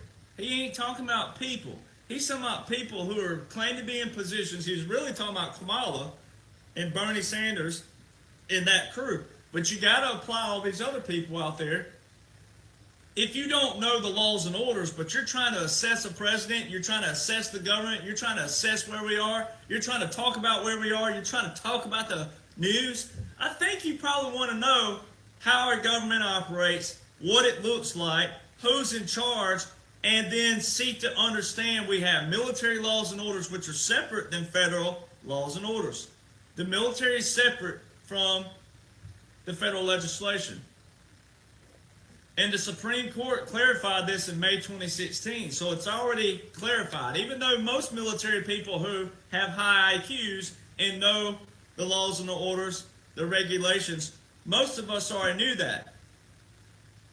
So where you can really benefit your life and be beneficial to your discernment and to your gut instincts and to, what your gut instincts are, that feeling in your stomach, obviously. But where you can really help yourself is to remove all this negativity, this drama, the propaganda, and all the bull crap, and go, now, look at President Trump's hat. Now, he put this ball cap out, I think it was April last year. I have to go back and look at my notes when I first started seeing the dash. But see, my documents were out obviously August 24, 2022, but I'd already added people to the email before I went viral. People already reading it, all right, explaining a military occupation. The dash in the middle is the military occupation. Now, if that's the first time you've ever heard that in your life, that's okay. It's what we're here for. It's what I'm here for. But when people say that's hogwash, that's all incorrect. It doesn't exist and all this other stuff. They're only doing you an injustice. They're actually misleading you. And like President Trump said today, he was talking about the border with border czar Harris. Well, not today, but yesterday. I was watching the video today again. The blood is on their hands. Well, they're saying, he was talking about Biden being a crime family long ago. Biden didn't become Joe Biden overnight. He's been doing this for years. But in reality, if we were to go dig up bones like the old Randy Travis song, if we were to go dig up bones, there was a lot of people who contributed to the fall of America. But what they're doing is just presenting people with the end of it right now, and they use some of the people who are living to be that face, that name, and the ones that's going to take the fall because they're current. Obviously, it wouldn't make sense to pull up people who are in the graveyard because the past is the past. Let's deal with what we have right now. Let's deal with all the frauds and the con artists that are still duping all the American people. So you set up an occupation.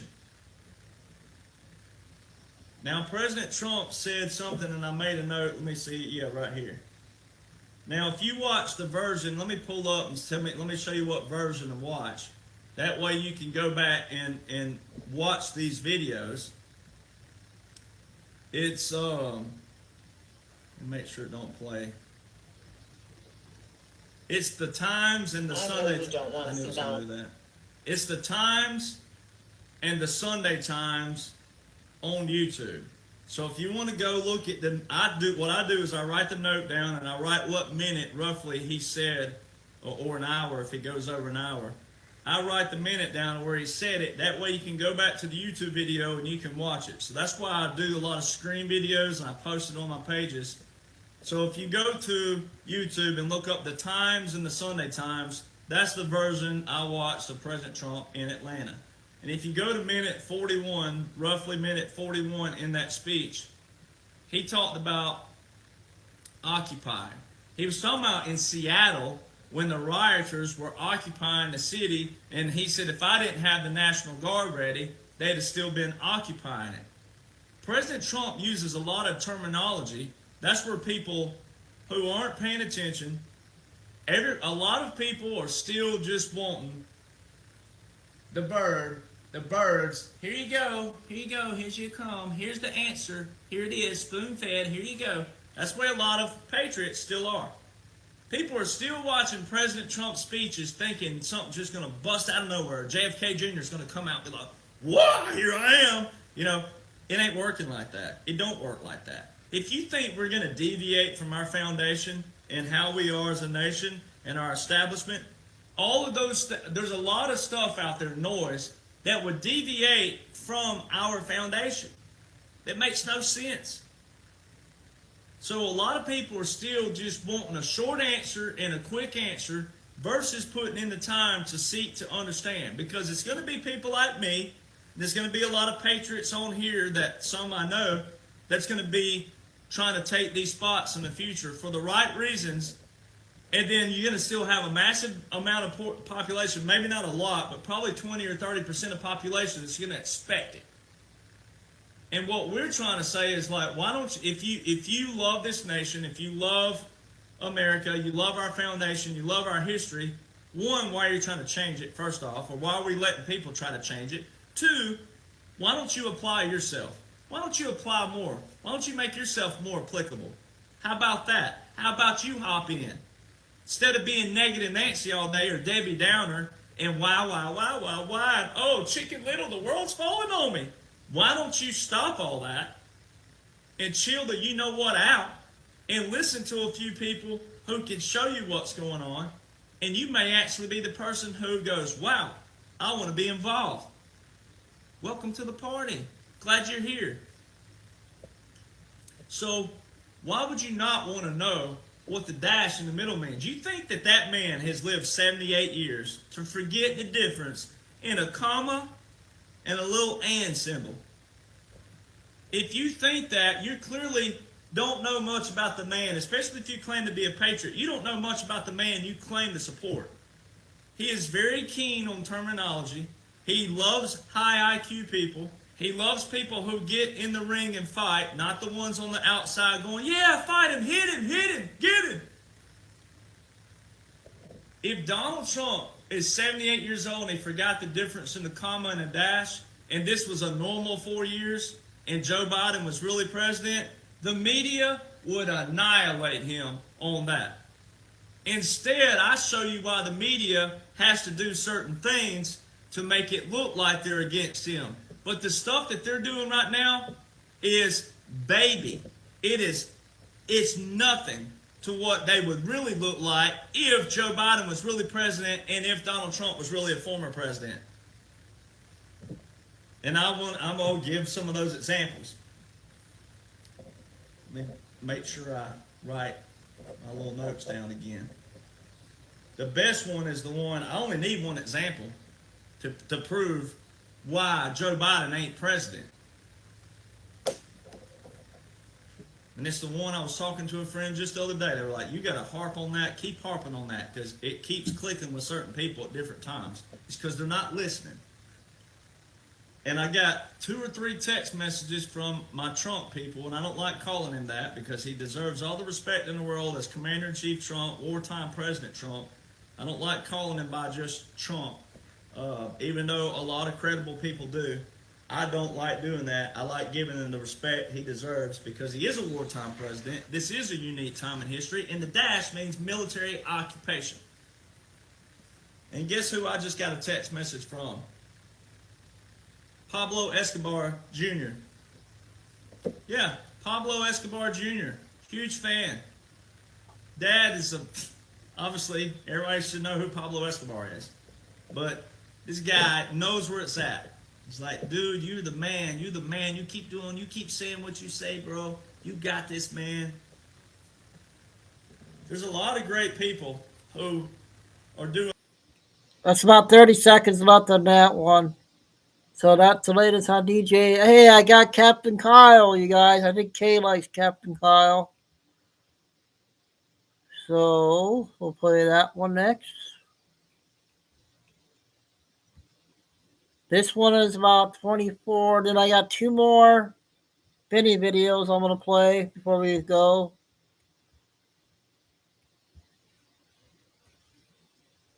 All my games are tonight, so. Oh, it's buffering. God, oh.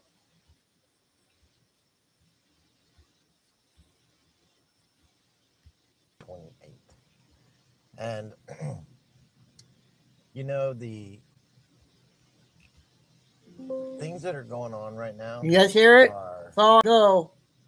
Everything that we have asked for and waited for. We don't. Have we played this one? Right now. You said and Tuesday. All these things on the tee for you here in just a second, and how it all kind of plays out. The other day I did a post on Flock Technologies and how they've got more than 100,000 actual automatic license plate readers that are very high technology devices that don't just read license plates, actually identify vehicles and other things that you can actually put in a search. And if you wanted to search for my truck, you could actually not even have my license plate, but actually tab for a black notification is Ford 250 with stickers on the back window. And you're late. What are you doing, Ed? I thought you were here. Wonder what happened. This is the kind of technology they have. And people said, oh, go out there, cut it down and everything else. Well, I'm going to expand upon that, which I put out first that. Can you guys hear it? The other technologies that they have are what they put out in Batman Dark Knight. I'm going to go another hour. Used the telephones to actually create a sonar map of everything that was around. Well, it gets even deeper than that. They were just showing you just the tip of the iceberg back then of things that they already do. And I'm going to get into that technology and what it is. And so if they wanted you, they would already have you. They already know everything that you do, every single thing you do, and where you're at 24 hours a day, 365. They have that kind of awareness of absolutely everything. And I'm going to explain that here in just a second.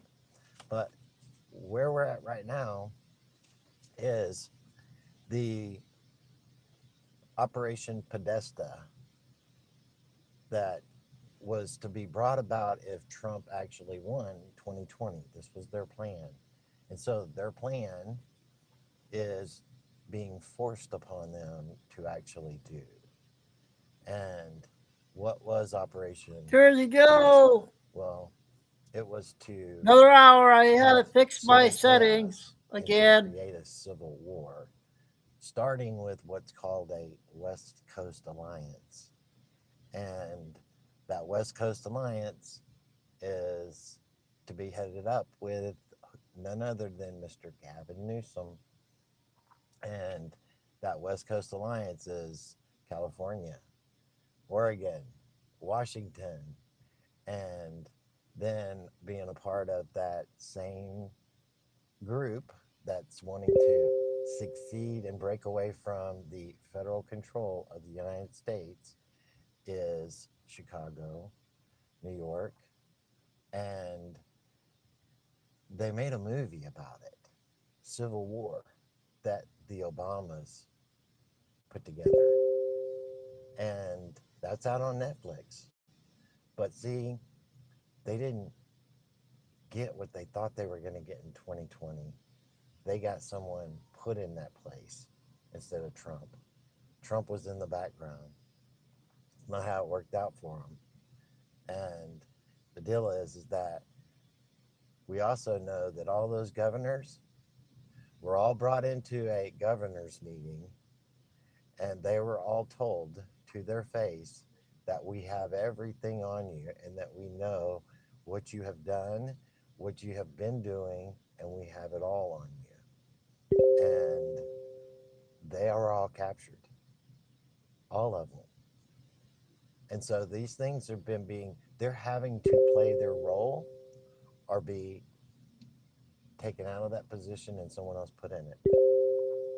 So when you look at the way that California and the so-called lawmakers are pushing the How many seen this one? criminality of ICE. I hope I didn't play it yet already.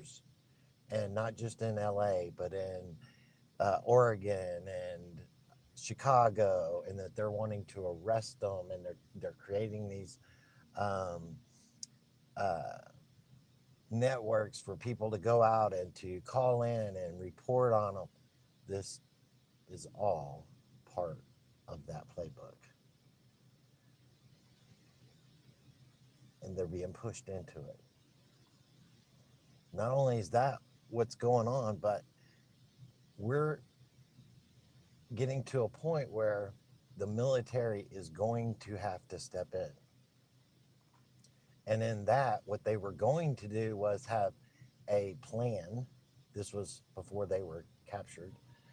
They were going to use, when the military got deployed, to actually kill mass casualty, a massive amount of immigrants, and then blame it on the U.S. government and the military to gain support for them breaking away from a tyrannical government. It's all part of the plan.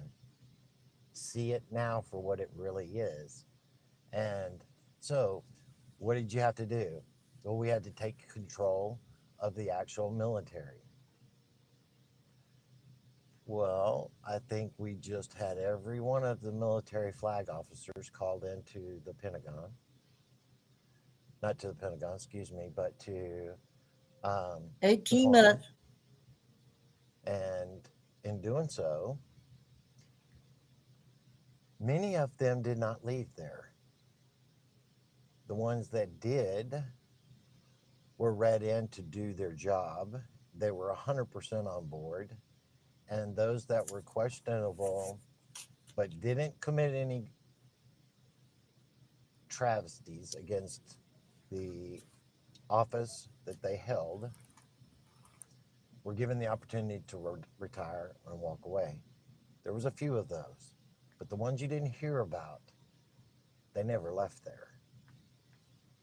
And the situation is that not only now have you captured the entirety of the military, because when you look at the Civil War thing, that was where they had broken up the military industrial complex to the black hats, the white hats, West Coast Alliance against the actual government, and fought it out. And this ain't happening. This is what they wanted. This is what's going to be gamed out. And this is how they are getting all taken down. But now, the other part of once you've actually taken full control over the military, because a lot of those guys, they weren't even read in on what the plays were. And so there were some that were still doing nefarious things, a part of the military industrial complex, thinking that they were still in allegiance with other deep state players like these governors and stuff that were still doing their corrupt things. But they were being played because they were doing their role, as they are right this minute. And the situation with that is that it's leading us into the Law of War Manual 11.3 for the military to take over. But before you do that, you must lock down control of information. Well, what did they just do with the Pentagon? They got rid of all of the Main Street media that basically had press passes to just walk the freaking halls there and do all kinds of stuff that they could get information, listen to information, pass information, all kinds of stuff that they have been doing for years. And when they were given these strict protocols of how they were going to enter the building, what they had to bring, what they had to do to get out of the building, the people that they were allowed to talk to, how they were allowed to talk to these people, and having to sign a disclosure order and an agreement to be prosecuted. If they did it, none of them could do that. And they've all been kicked out. They had to control the information space. And that is exactly what they just did. They are walking us up into exactly the things in which we've known were coming. This is all a part of the chaos, but people are just seeing the chaos. Oh, it's breaking out here. No, this is a part of their alliance package of what they were trying to do to bring us into a civil war and to succeed and break away and to bring basically our government and us to our knees. But that ain't happening. That was stopped years ago. But you got to go down this path. They have to play the game. It has to be gamed out. It has to go down this road. We all have to finish what was started. And it's like, so when I talk about the technologies that they have technologies that can see everything. They can actually map out, 3D map with cellular and with Wi-Fi and with the different transmissions that are out there using Doppler, all the different technologies, the radar and everything else. They're using 5G. They're using also military 6G. And they're 3D mapping everything in real time, everywhere around the world. This is even offshore. And how are they doing it? They're using systems that are called SIPRIS, space-based infrared systems. I'm going to put a link up on them, and I'm going to put a post on it after this video about it and a little bit of information. But what they're telling you that you can see is about that much of what it really does and how much actually control it has. And so this is not just 3D mapping in real time everything, but it's actually hooked into the networks of AI, the quantum AI with it, and it is watching, it's game theorying, and it's going through a military protocol on everything 24 hours a day, 365. And that's absolutely everything. And it's not just outdoors, it's inside your home. It's inside every business. It's inside of everything. There's Wi-Fi and there's electronics in every part of the buildings. They see it all. Absolutely everything. They know how many people, who they are, where they are, what they're doing, 24 hours a day, 365 days a year.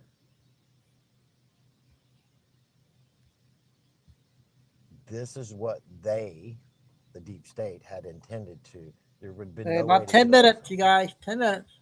But now that technology is being implemented, that there is no way to get away from them. The bad are being taken down. And I'm going to take us even further down this path here in just a second on things we talked about in the past where the military had started training with local law enforcement, sheriff's departments, and things like that, because they're going to be martialized when we get into 11.3, because they're going to need all of the help that they can get when we go into a full-on military control, to take them down, not to take you down, not to infringe upon you. This is a part of getting rid of every freaking rat. None gets away. None.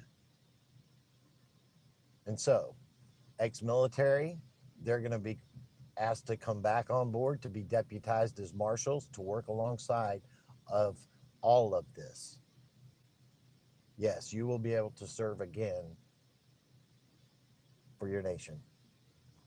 It's all coming. And so the situation with what that is basically is they're testing things like last year in February 24, where they took down AT&T for like a half a day. They took it completely down. Well, just this was them implementing their control over it completely and tying it into the network of their systems. And then this past week, last week, was when AWS, they just went through it. That was 25% of the entire traffic of the entire world, all now under control. Yeah, it's under control of the military. They're testing their stuff through it. And basically, that goes through Tennessee to Colossus 2. There is a Colossus 1 as well. And that's with Musk and X. You also have basically the USSF that's a part of that, Cheyenne Mountain, and they're controlling it all. And there's going to be blackouts because it's coming.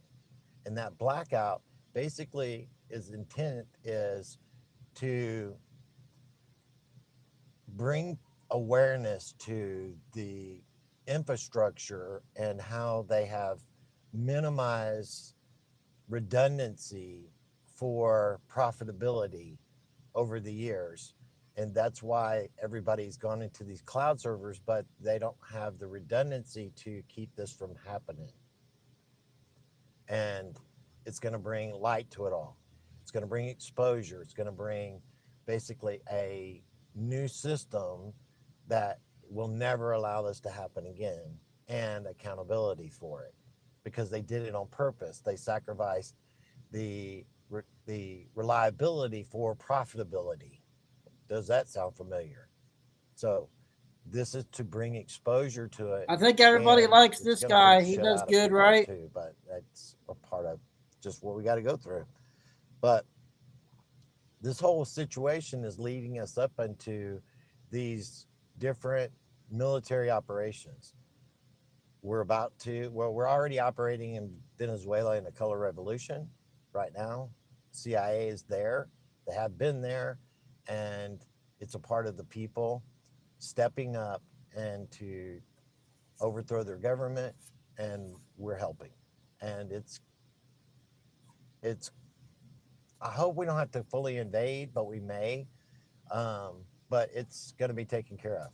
And then just the other day, Trump's in speaking to the chief with NATO, and in doing so, basically, he was asked a question about Colombia, and he called Colombia out, basically saying that he's a criminal and he's next because we're not putting up with your crap anymore.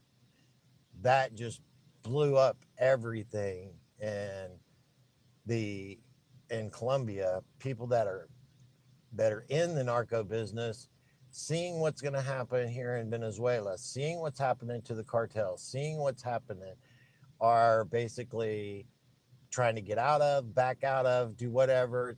All kinds of stuff is going on all over their news that was there, that Trump called them out. Did it in front of the NATO boss, the general, chief, whatever you want to call him. And they're having meetings about stuff that's going on here. And the same stuff is going over there, and it's all being dealt with. And so this is all happening kind of simultaneously while they're going to try to kick off this deal with the Civil War breaking out in the United States.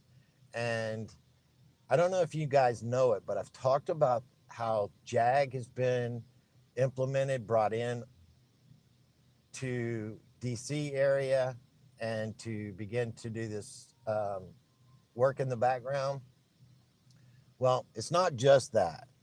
If you look at what Title 10 says, Section 7377, that was implemented during the National Defense Authorization Act of 2025. Basically, the Army Intelligence Counterintelligence Agency Command basically is telling everyone that they have now new arrest powers.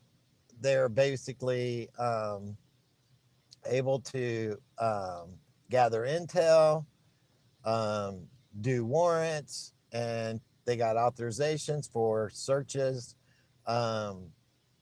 execute warrants to make arrests. And this is in conjunction with officials outside of the bases in the public space. You can look it up. I'm going to post it here in a little while. But I've told you that they're going after the deep state. Everybody that was involved is getting taken down. If they were criminals and they were a part of the coup, American, don't matter. If you did what you did, you're going down. You're not going to be able to hide under posse comitatus. You can't operate on U.S. soil. The military can't arrest U.S. citizens. And they already got the authorization to do that. It's already done. People are going down. The rest wars have just begun. People,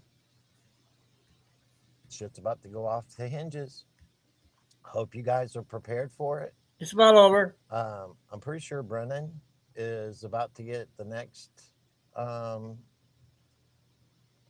indictment. And this is only going to continue down the path to Obama and everybody else.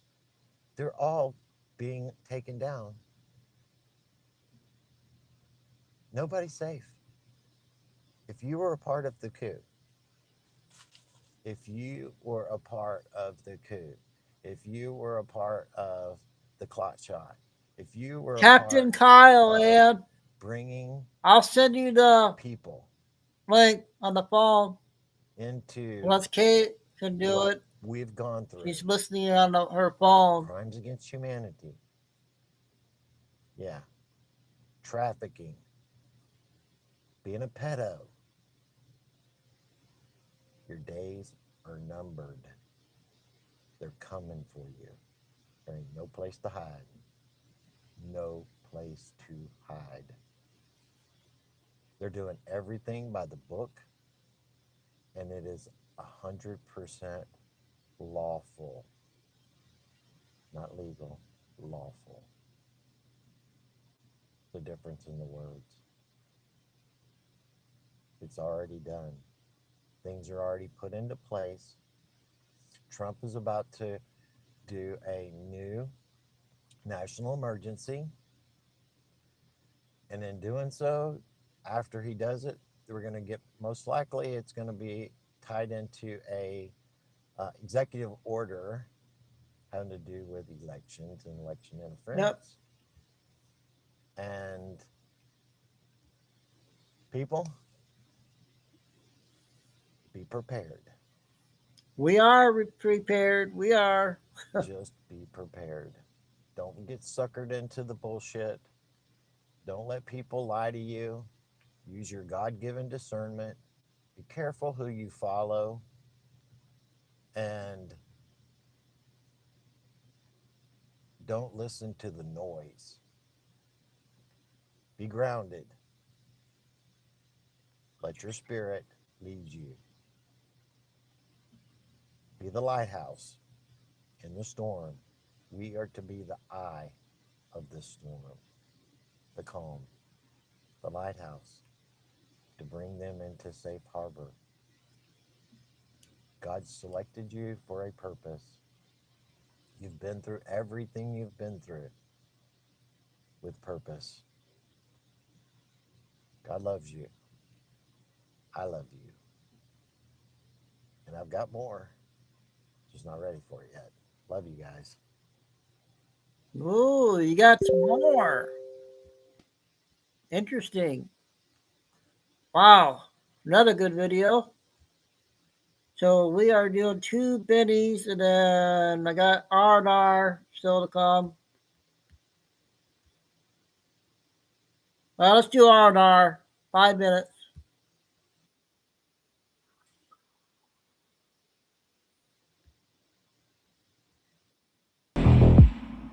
Born in 1805, the story goes that 14-year-old Joseph Smith. Uh-oh, breaking up.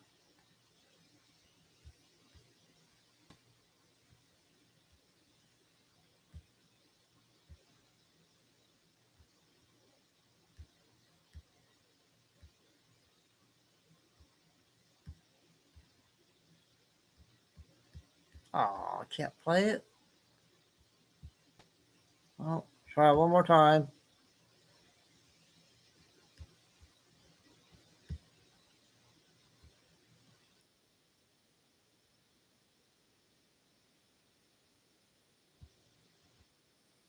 The story goes that 14-year-old Joseph Smith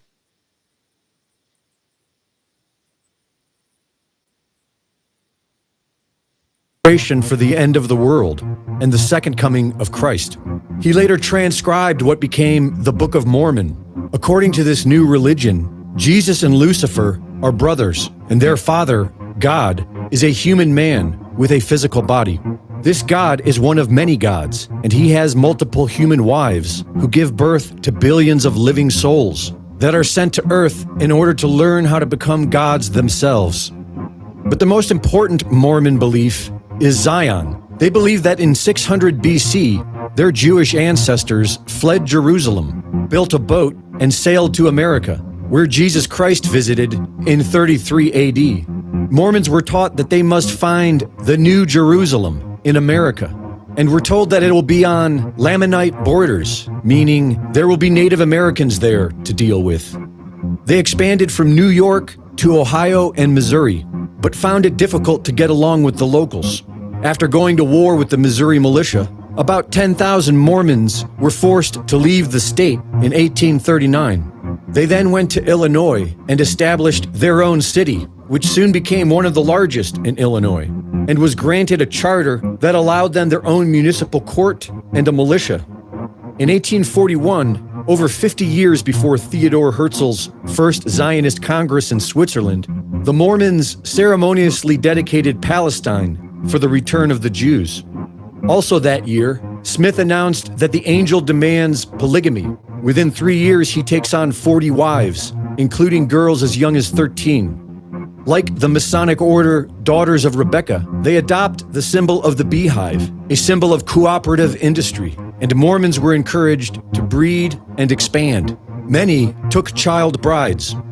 In 1842, Joseph Smith, who came from a family of Freemasons, was given the rare honor of becoming a Mason on site, meaning that he did not need to do any of the work. Along with other leading church members, Smith was initiated into Freemasonry through all 3 degrees with the wave of the Illinois Grand Master's wand. Within months, thousands of Mormons were initiated into Freemasonry and were using their lodge to grow members of the Mormon Church. The official Mormon endowment ceremonies were introduced, and they reflected Masonic rituals. In 1844, Joseph Smith announced his candidacy for U.S. presidency, and shortly after, was charged with treason and locked up in an Illinois jail, where he was murdered and fell from the window with the Book of Mormon in hand, as the story goes. Joseph Smith was now a martyr, and his prophecy was proven to be true when the Mormons were forced to leave Illinois in 1846. They then began their exodus to the Utah Territory, where they massacred the indigenous population and found their New Jerusalem. The U.S. government allowed the Mormons the freedom to colonize the West and expand their manifest destiny. But after the dirty work was done, polygamy was federally outlawed, and the once anti-American Mormons became hyper-patriotic and made the all-American nuclear family their new public image. The entire Mormon religion is based on the belief that the world will soon end and that a Jewish state must be created in Palestine. The LDS Church, who identify as descendants of ancient Israel, was the only religious organization to officially support Israel's creation in 1948. In 1989, Mormons founded a university in East Jerusalem. The LDS Church is worth billions today. They are the main contender for the most Zionist organization of America. And Charlie Kirk said that half of his team were Mormons. Greg Reese reporting. Okay, R&R, ladies. We got two more bitty and then a couple short ones.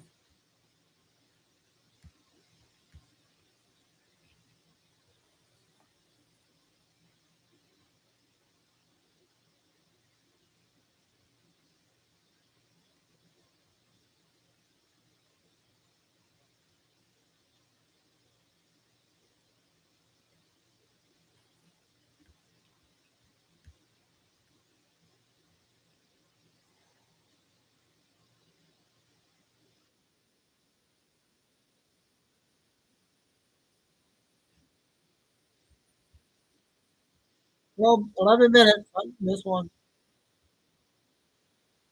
We come. He says it is a government psyop and we should destroy it. What's up, guys? Benny. It's no secret that the sightings of UFOs has skyrocketed in the past couple of years. Maybe this is just because technology and people can communicate better. Maybe it's because people can film things with their cell phones, or maybe people are just doing more drugs. I don't think so. I mean, I honestly, I don't know. I just know that they're real, right? I just know that something's out there, and also that the government is lying to us, obviously. Pentagon baffled by 8,000 mysterious UFO orbs hovering over U.S. military bases. Don't worry, just orbs everywhere, hovering over every military base in America. In fact, there's a nice little map to show sort of a heat index as to where the UFOs are being spotted. You can see they must really like California. That's why I do say some drug use is probably involved here. But also, Area 51 in Nevada has been seeing a couple of major upgrades here. Mysterious new massive tower spotted at Area 51 could be alien technology, according to conspiracy theorists. What is this massive new tower? Well, the satellite imagery shows this. Some type of massive triangular pyramid-style radar, potentially? Curious minds couldn't figure out what this was on some type of massive cement base there, obviously in the famous Area 51, the secret Air Force base that is rumored to house very secretive technology. Let's just say that. Some jokingly referred to it as a Toblerone trade center, or a new version of Jenga. Let's read. Online conspiracy theories. Out of this world, a mysterious triangular tower has been discovered in the secretive Area 51. Social media users saying that the structure is alien technology. Let's go ahead and see if we can see it ourselves. There it is. Now, something interesting has happened on Area 51 that is making more headlines. This tower was spotted a couple months ago. Now there's been a big crash in Area 51. As very strange, the entire base was on lockdown, and the responses from those locals who investigate things like this have been pretty stunning. Something crashed on Area 51, and it caused a huge lockdown of the entire area. The government went and swept the area and allegedly buried debris or perhaps added different debris to the crash site. It's very strange, and it's comes with some mysterious audio too. Area 51 completely locked down after mysterious object crash, ultra-secret base. Top secret military aircraft crash in iconic Area 51. Government accused of covering up the details. Mystery object went down on September 23rd, just outside of the boundaries of the famous base, 120 miles northwest of Las Vegas. Happened on public land, known as the ET Highway, popular destination for UFO enthusiasts. New details and audio have since emerged, suggesting a massive overnight operation to sweep and cover up the crash. According to George Knapp, an investigative journalist and UFO expert, the official story for the military is pure fiction. Knapp revealed that he spoke with a longtime Area 51 observer who monitors radio traffic for the base. The morning of the crash, he heard a chilling transmission. All foot patrols be advised there's an unmanned aircraft with ordnance. This means a drone, some type of unmanned vehicle that has the capacity to do some real damage. And ordnance could be a bomb, could be a nuke, could be just something that is quite dangerous. It is unclear whether the message referred to the drone that crashed or was monitoring the crash site, but they believe something went seriously wrong in a secret daytime air operation. Security forces quickly locked down the entire valley, the Area 51 valley, and armed patrols blocked all the roads. Military helicopter with a cargo basket was seen recovering debris. The entire valley was shut down. 100 square miles. Yikes. Days later, they found a newly plowed dirt road in what appeared to be a staging area. The crash site was also burned.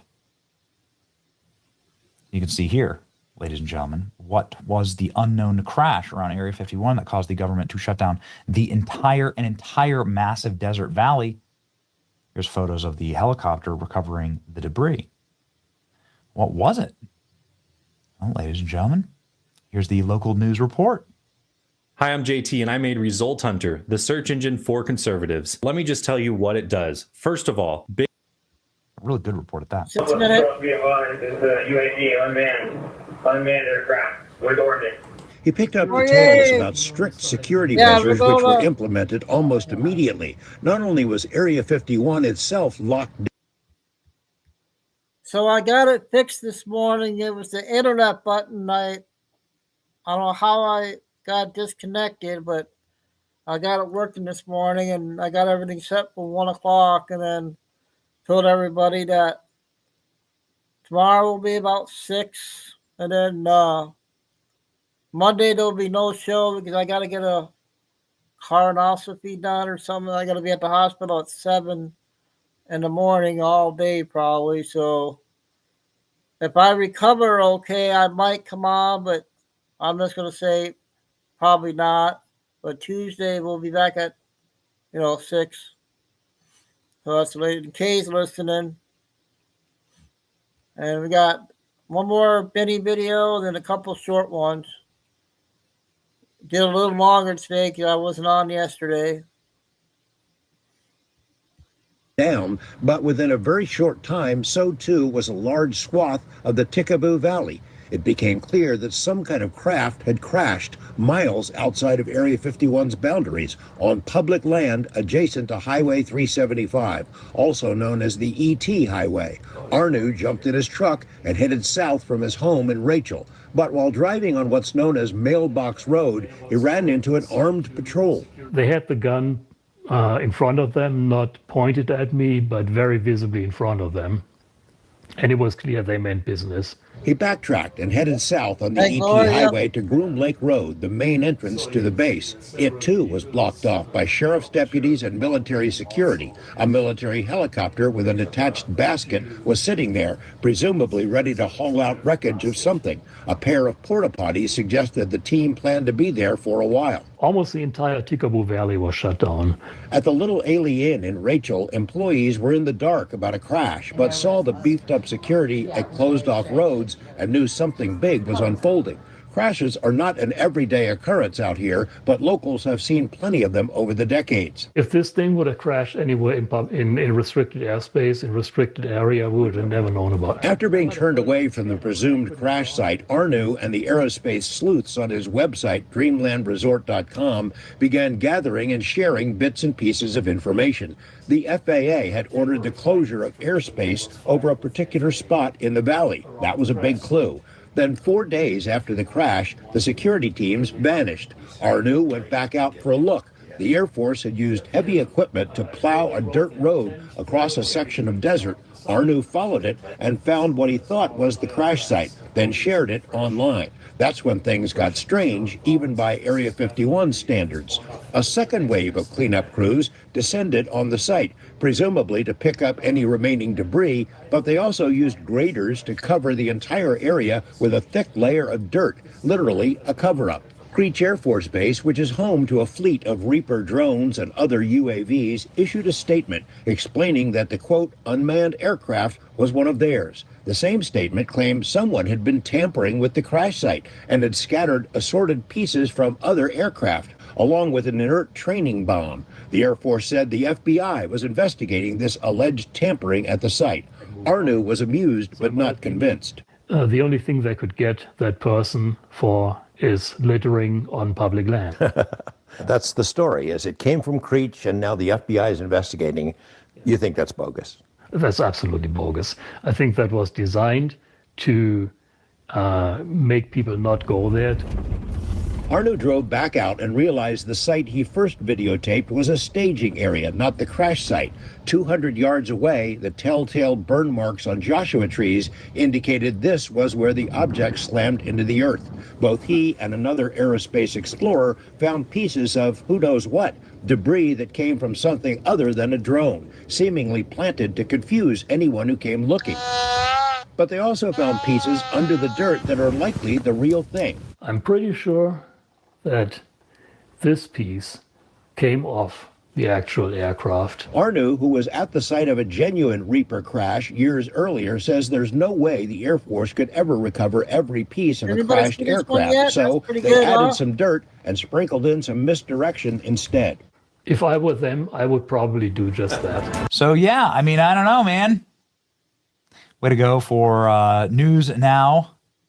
8 unknown objects crashed near Area 51 fuel cover-up claims. That's a great report, great local reporting. So good for stuff like this. Anatomy of a crash retrieval. Mysterious object crashes around Area 51. U.S. Air Force teams sprung into action and locked down the entire valley. Everything told to the public is false. Ooh. They built a brand new road overnight. See, the government can do things if they have the right motivation. Motivation is always keeping secrets from us, lying to us. Mystery object fell from the sky. Public is still in the dark. Some debris I unearthed of the unidentified aircraft crash. What does that look like to you? That's an interesting one. What could it be? Mysterious crash at Area 51 still gets weirder. Entire airspace shut down. Unknown materials found. Cleanup. Unknown materials found after cleanup crew reports that is an unmanned vehicle. I don't know, man. All I know is that I believe in this stuff. That's all I know. All I know is that I do believe in beings that are not of this earth. Angels and demons. Tucker and J.D. Vance would suggest. And this is something that is a remarkable era. Will we learn something in the Trump era of transparency? I guess we'll see. Truth is out there. It's your boy. Okay, we'll play one more, Benny. Got 2 on today. Okay.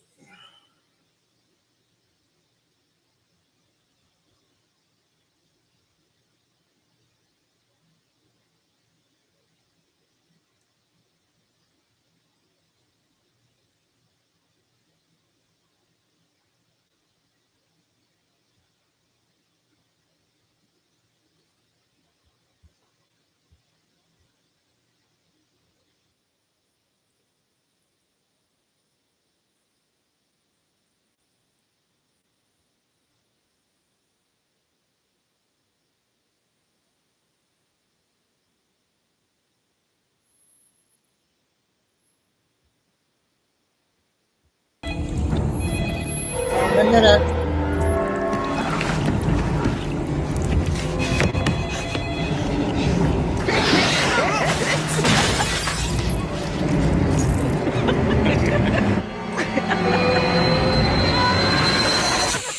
What's up, guys? Benny. One of my favorite parts of the last few months has been watching the grifter class from the Biden regime go around trying to sell books because they can't make money anywhere else, and trying to explain to us that a man who pooped his pants on live TV, which is the only explanation for Joe Biden leaving mid-interview during a live interview. You wonder why he never did any live interviews? This is why. And then wobbling off set. It is a remarkable thing to see. In the middle of a question, Joe Biden just gets up, leaves, takes the microphone with him, and runs away. The cameraman here deserves, some type of cinematography award for capturing all of it. Certainly not the only time that Joe Biden has wobbled away humiliatingly on camera. This, of course, is the last time Joe Biden was on camera at a campaign event, and Barack Obama had to physically assist him off of the stage. It's really hard to watch, frankly. You can tell that Joe Biden halting and incapable of moving under his own power, critically thinking or operating, needed to be minded to and cared for by somebody who still had their capacities. Watch Barack Obama literally take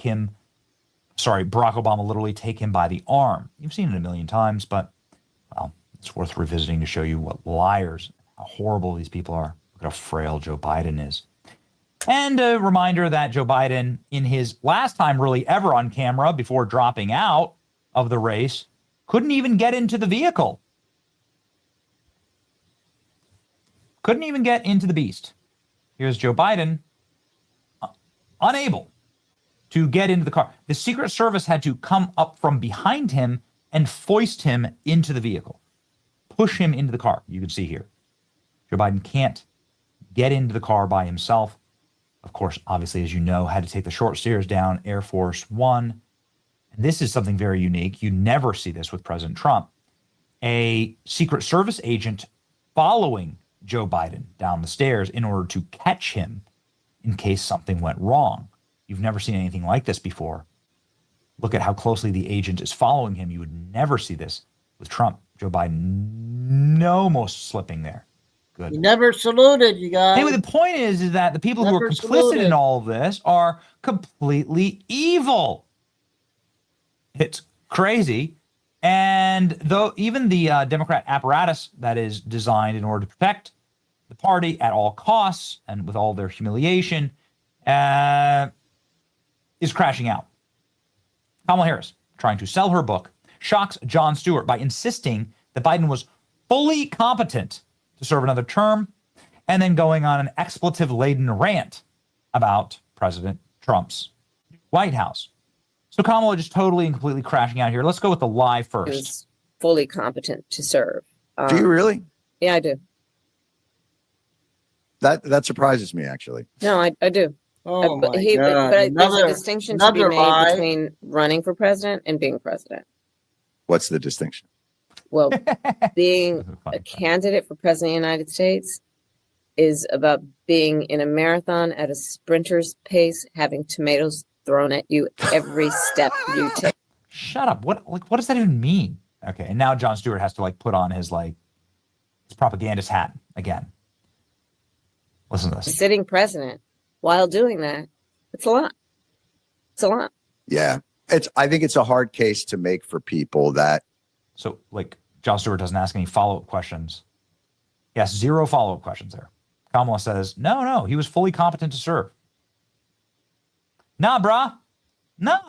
I got footage of him being unable to get into a waiting vehicle, which, by the way, this isn't the Beast.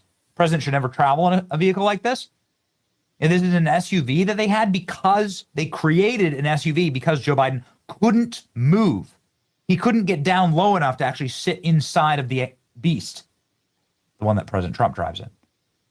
So even with the manufactured vehicle for his handicaps, Joe Biden is still unable to get into the car. So no, he wasn't fit to be president if he's unable to get into a car. And now there's Kamala Harris, as Kamala Harris crashes out Kidding me? This guy wants to create a ballroom for his rich friends while completely turning a blind eye to the fact that babies are going to starve when the SNAP benefits end in just hours from now. Come on. So what? I'm not going to be distracted by, oh, does the guy have a big hammer? What about those babies? Right. Well, it's Democrats who are shutting down the government. So, I mean, based on this, I mean, of course you should cut welfare and EBT to the bone.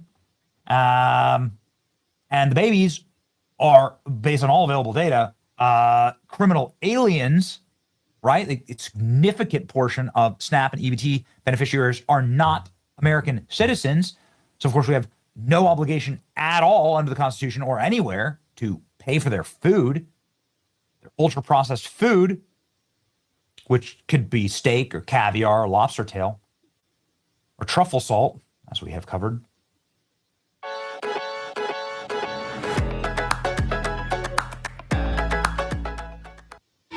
Luck is just when preparation meets opportunity. We need to step out and make sure that the town sees us. But either way, Kamala Harris is saying naughty words, you see, so you should listen to her. She dropped 2 F-bombs in this clip. Talking about Acted by, oh, does the guy have a big hammer?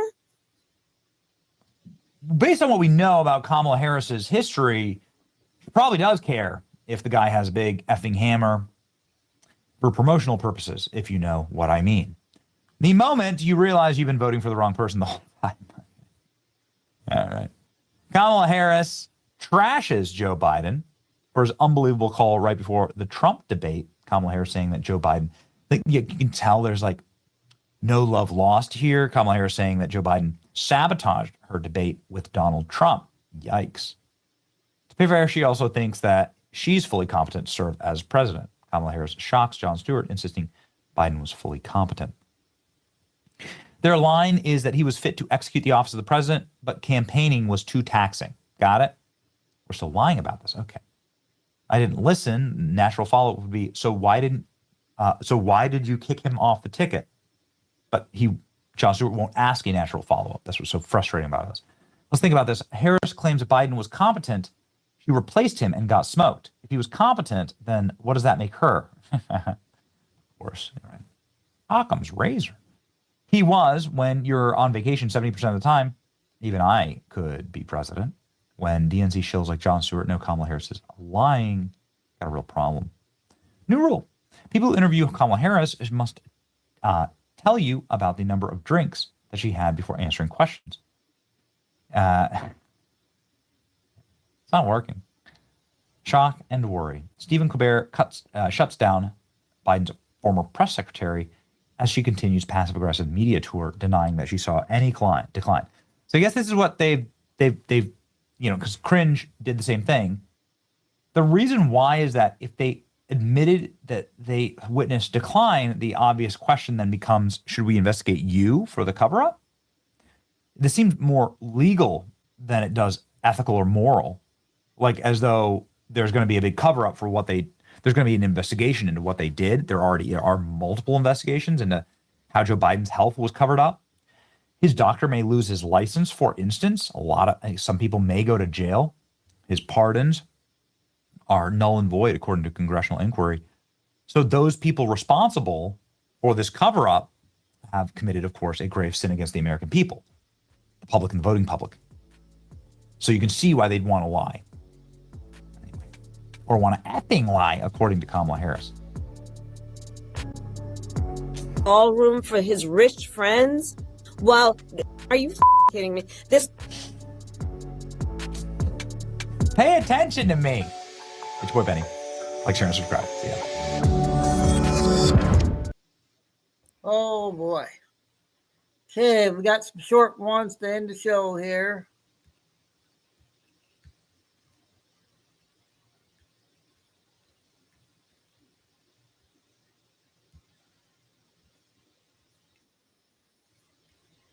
I just found this.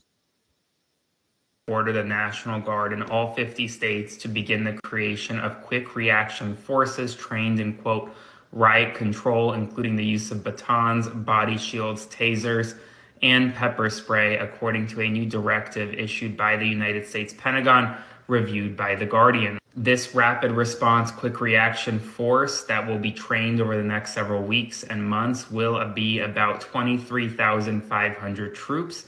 About 500 troops per state are required to be trained. Many are now saying that this is setting the stage for the President of the United States to use the National Guard as his personal police force in protest-like scenarios. The Guardian even cited an expert who said that in a worst-case scenario, the president could declare a state of emergency and say that elections are rigged and use allegations of voter fraud to seize ballots of secure voting centers.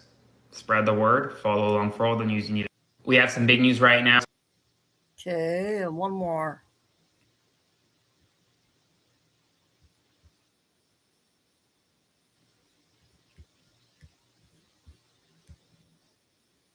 CNN mentioned one Adam Schiff. Oh, I don't feel bad about this one. And Donald Trump mentioned it recently, maybe about a month ago in the Oval Office. Listen. Adam Schiff.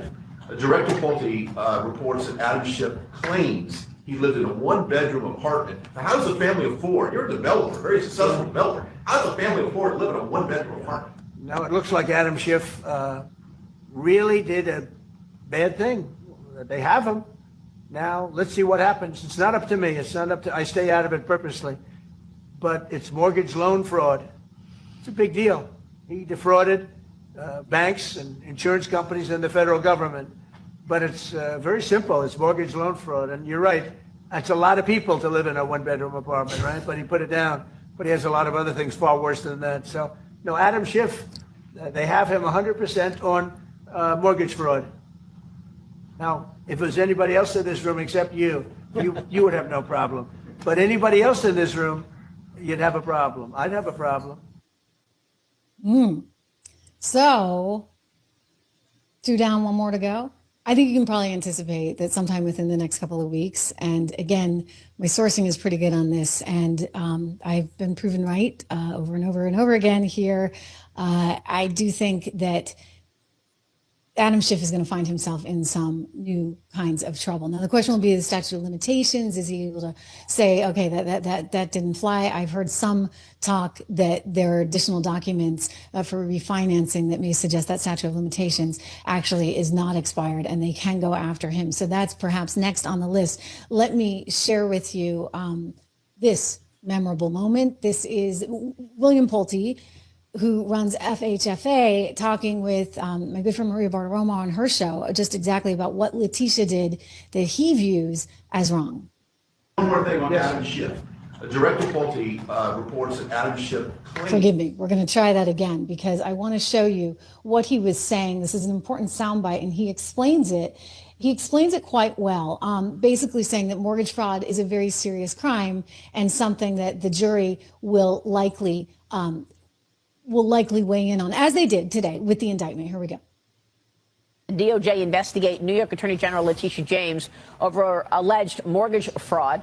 The AG, Letitia James, has responded. We don't have the video, but here's the quote. "This investigation into me is nothing more than retribution.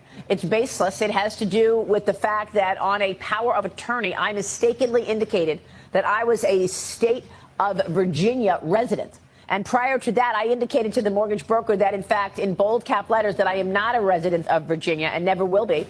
They just took the power of attorney, and they're using that as a basis for enforcement of their investigation." Bill, do you know why she said she was a resident of Virginia on the power of attorney, if in fact she wasn't? Well, I know that we are mortgage experts, and we only refer things that we think are mortgage fraud, and we stand 100% behind the letter. I'll let the letter speak for itself. I do know. Who's next? I mean, you got Letitia. Okay, everybody. Stayed up a little longer since I wasn't on yesterday. Try to stay away from the buttons.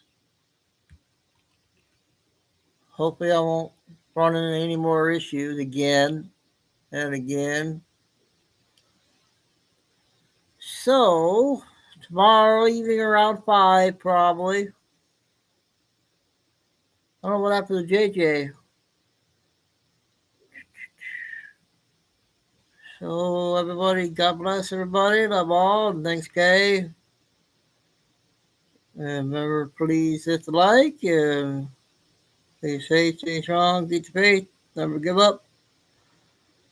And signing off, Chico Do for another day of intel. We'll see you all tomorrow if something breaks. I'll be on. Have a good one, guys.